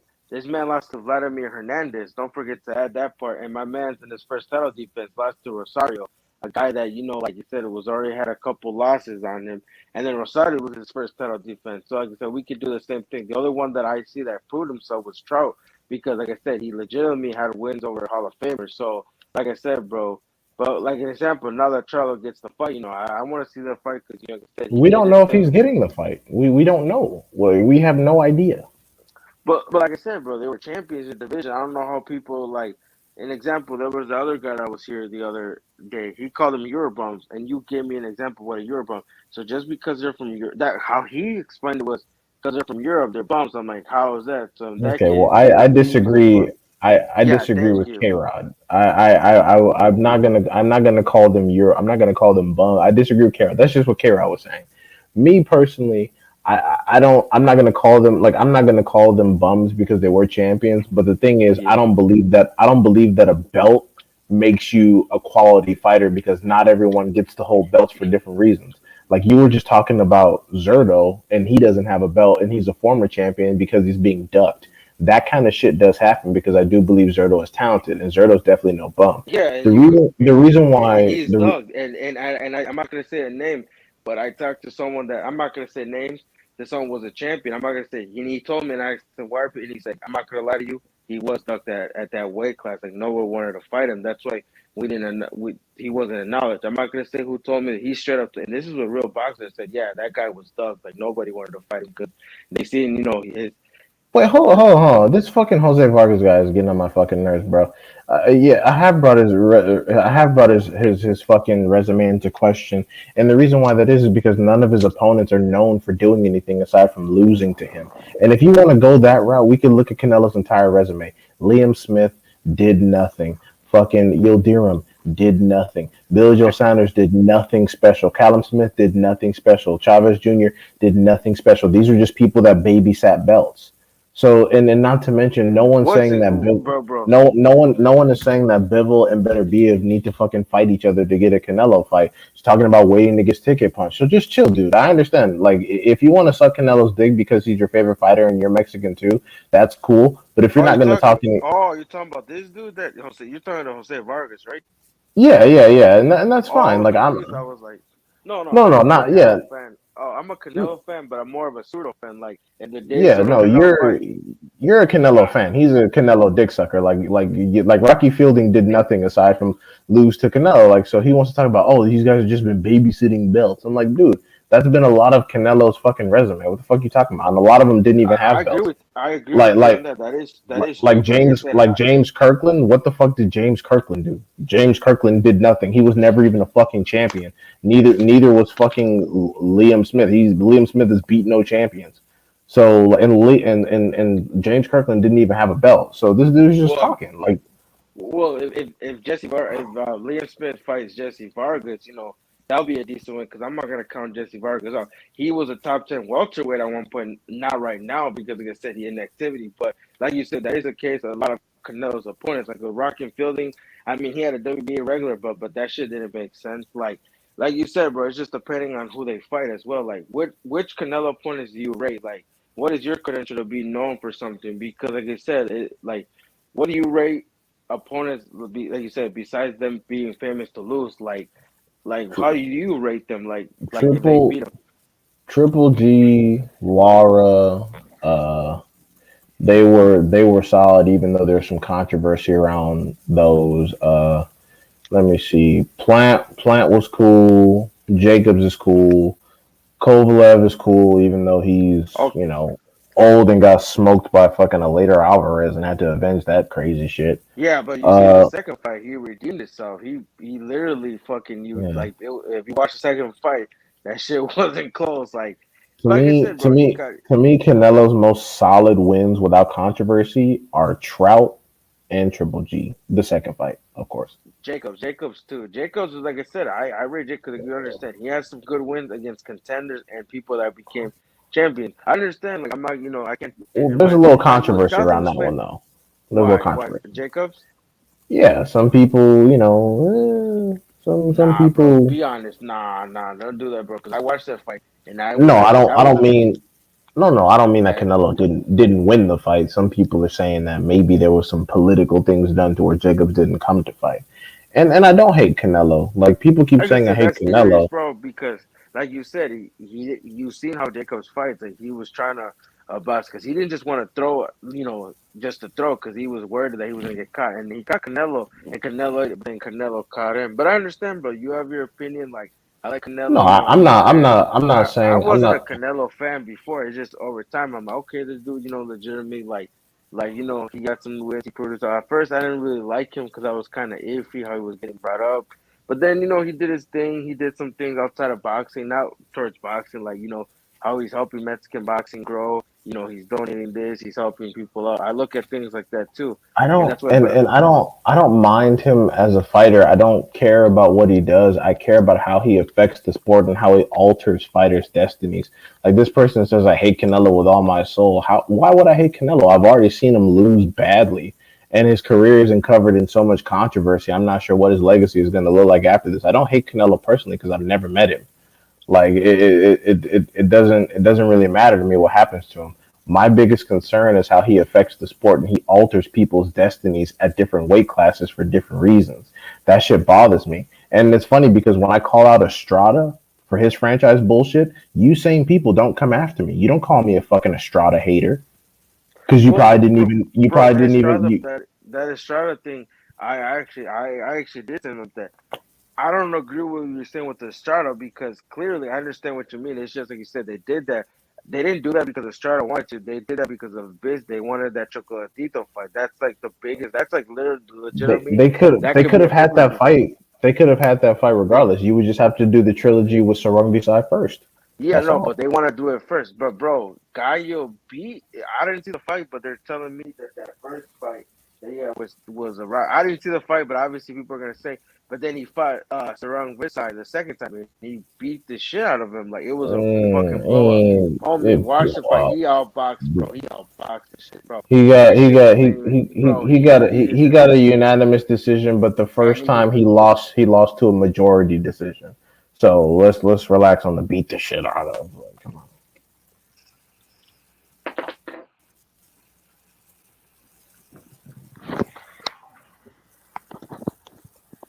In fact, I'm gonna eat some cereal and pull up that fight. I want to watch it again now. Watch the If second fight. Watch the second fight. But I'm telling you, if I can Gallo's not find it. scared.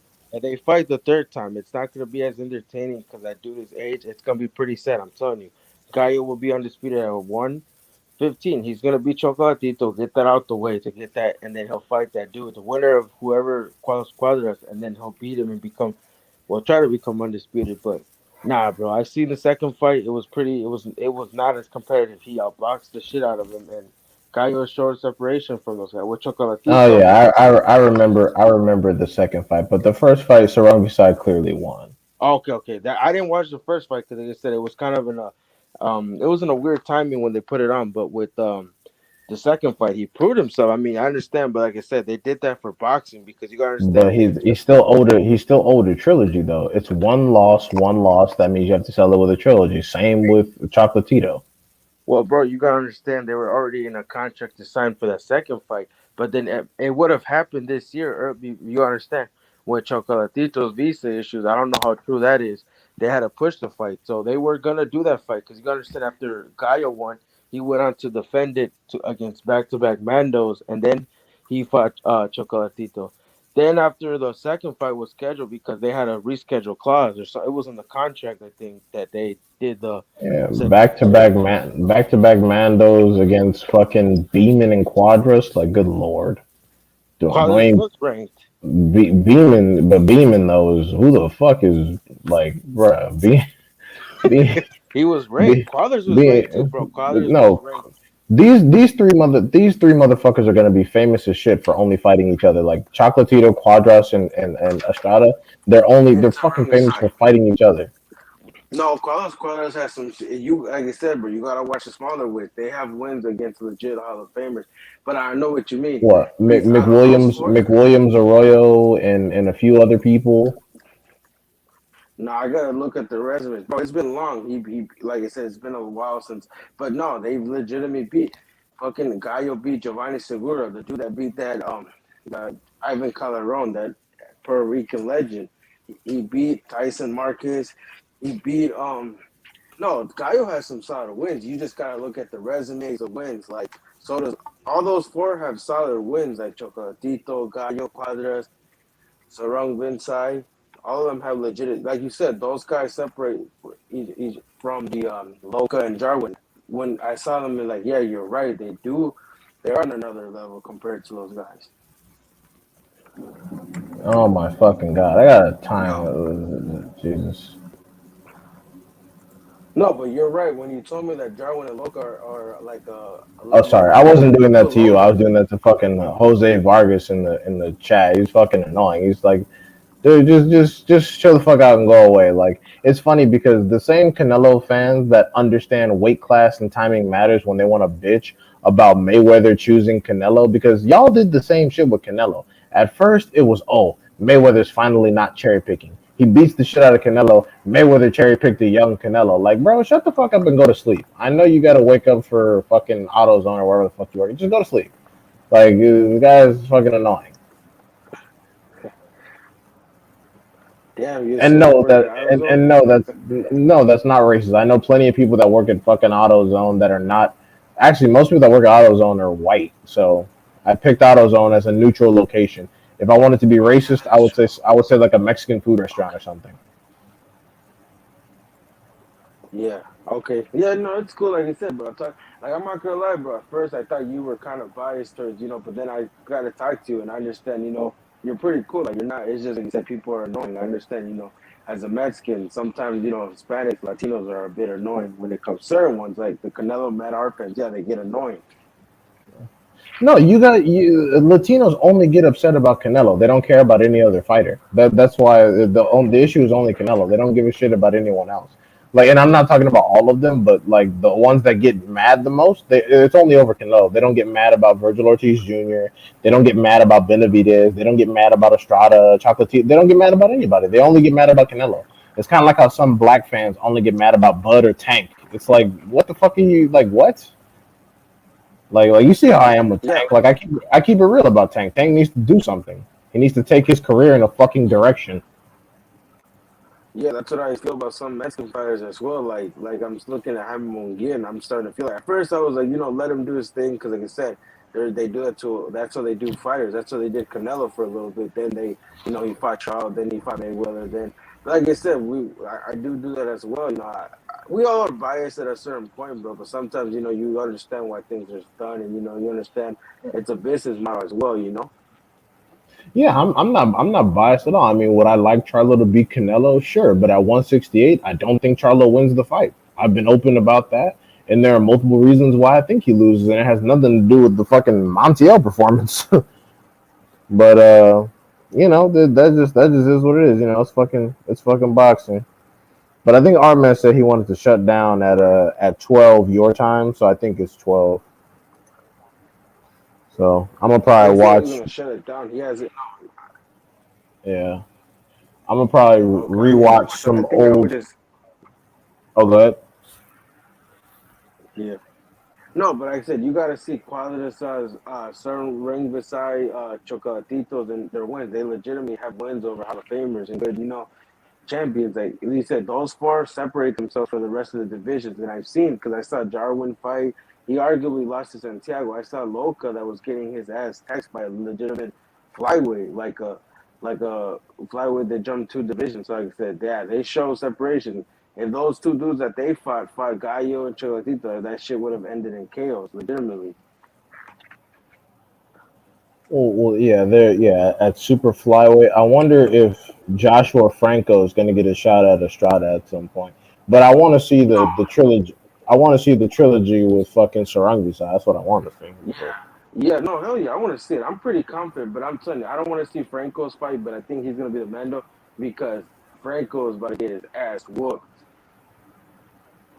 yeah, Franco lost to Maloney. They just lied and said it was a fucking headbutt. There was no headbutt at all. It was a Yeah, punch. no, I'm not gonna, cause I got Franco as a friend. I mean, I don't like you said, I don't like talking down on fighters, but I just literally, he's not gonna beat Gallo. Like that's literally a fight you could put money, unless something happens where Gallo, is sick or something. He's not gonna beat Gallo, cause I've seen him fight. He legitimately is gonna get blown out. Yeah, okay, well, either way, shit. Anyways, well, I'm gonna drop off. You have a good one. Thanks for having me on, our man. Yeah, we'll talk more. Yeah, have a good night, Polo. Yeah, you too, bro. And fuck Jose Vargas in the chat. Chill the fuck out. Oh shit, Jason sniped him. Well, it's been a fun show, everybody. Thank you for coming. Thank you very much, Jason, for modding. But whenever Artman decides to end the stream, y'all have a good one. It's been real. It's been fun, but it has not been real fun. I'm out.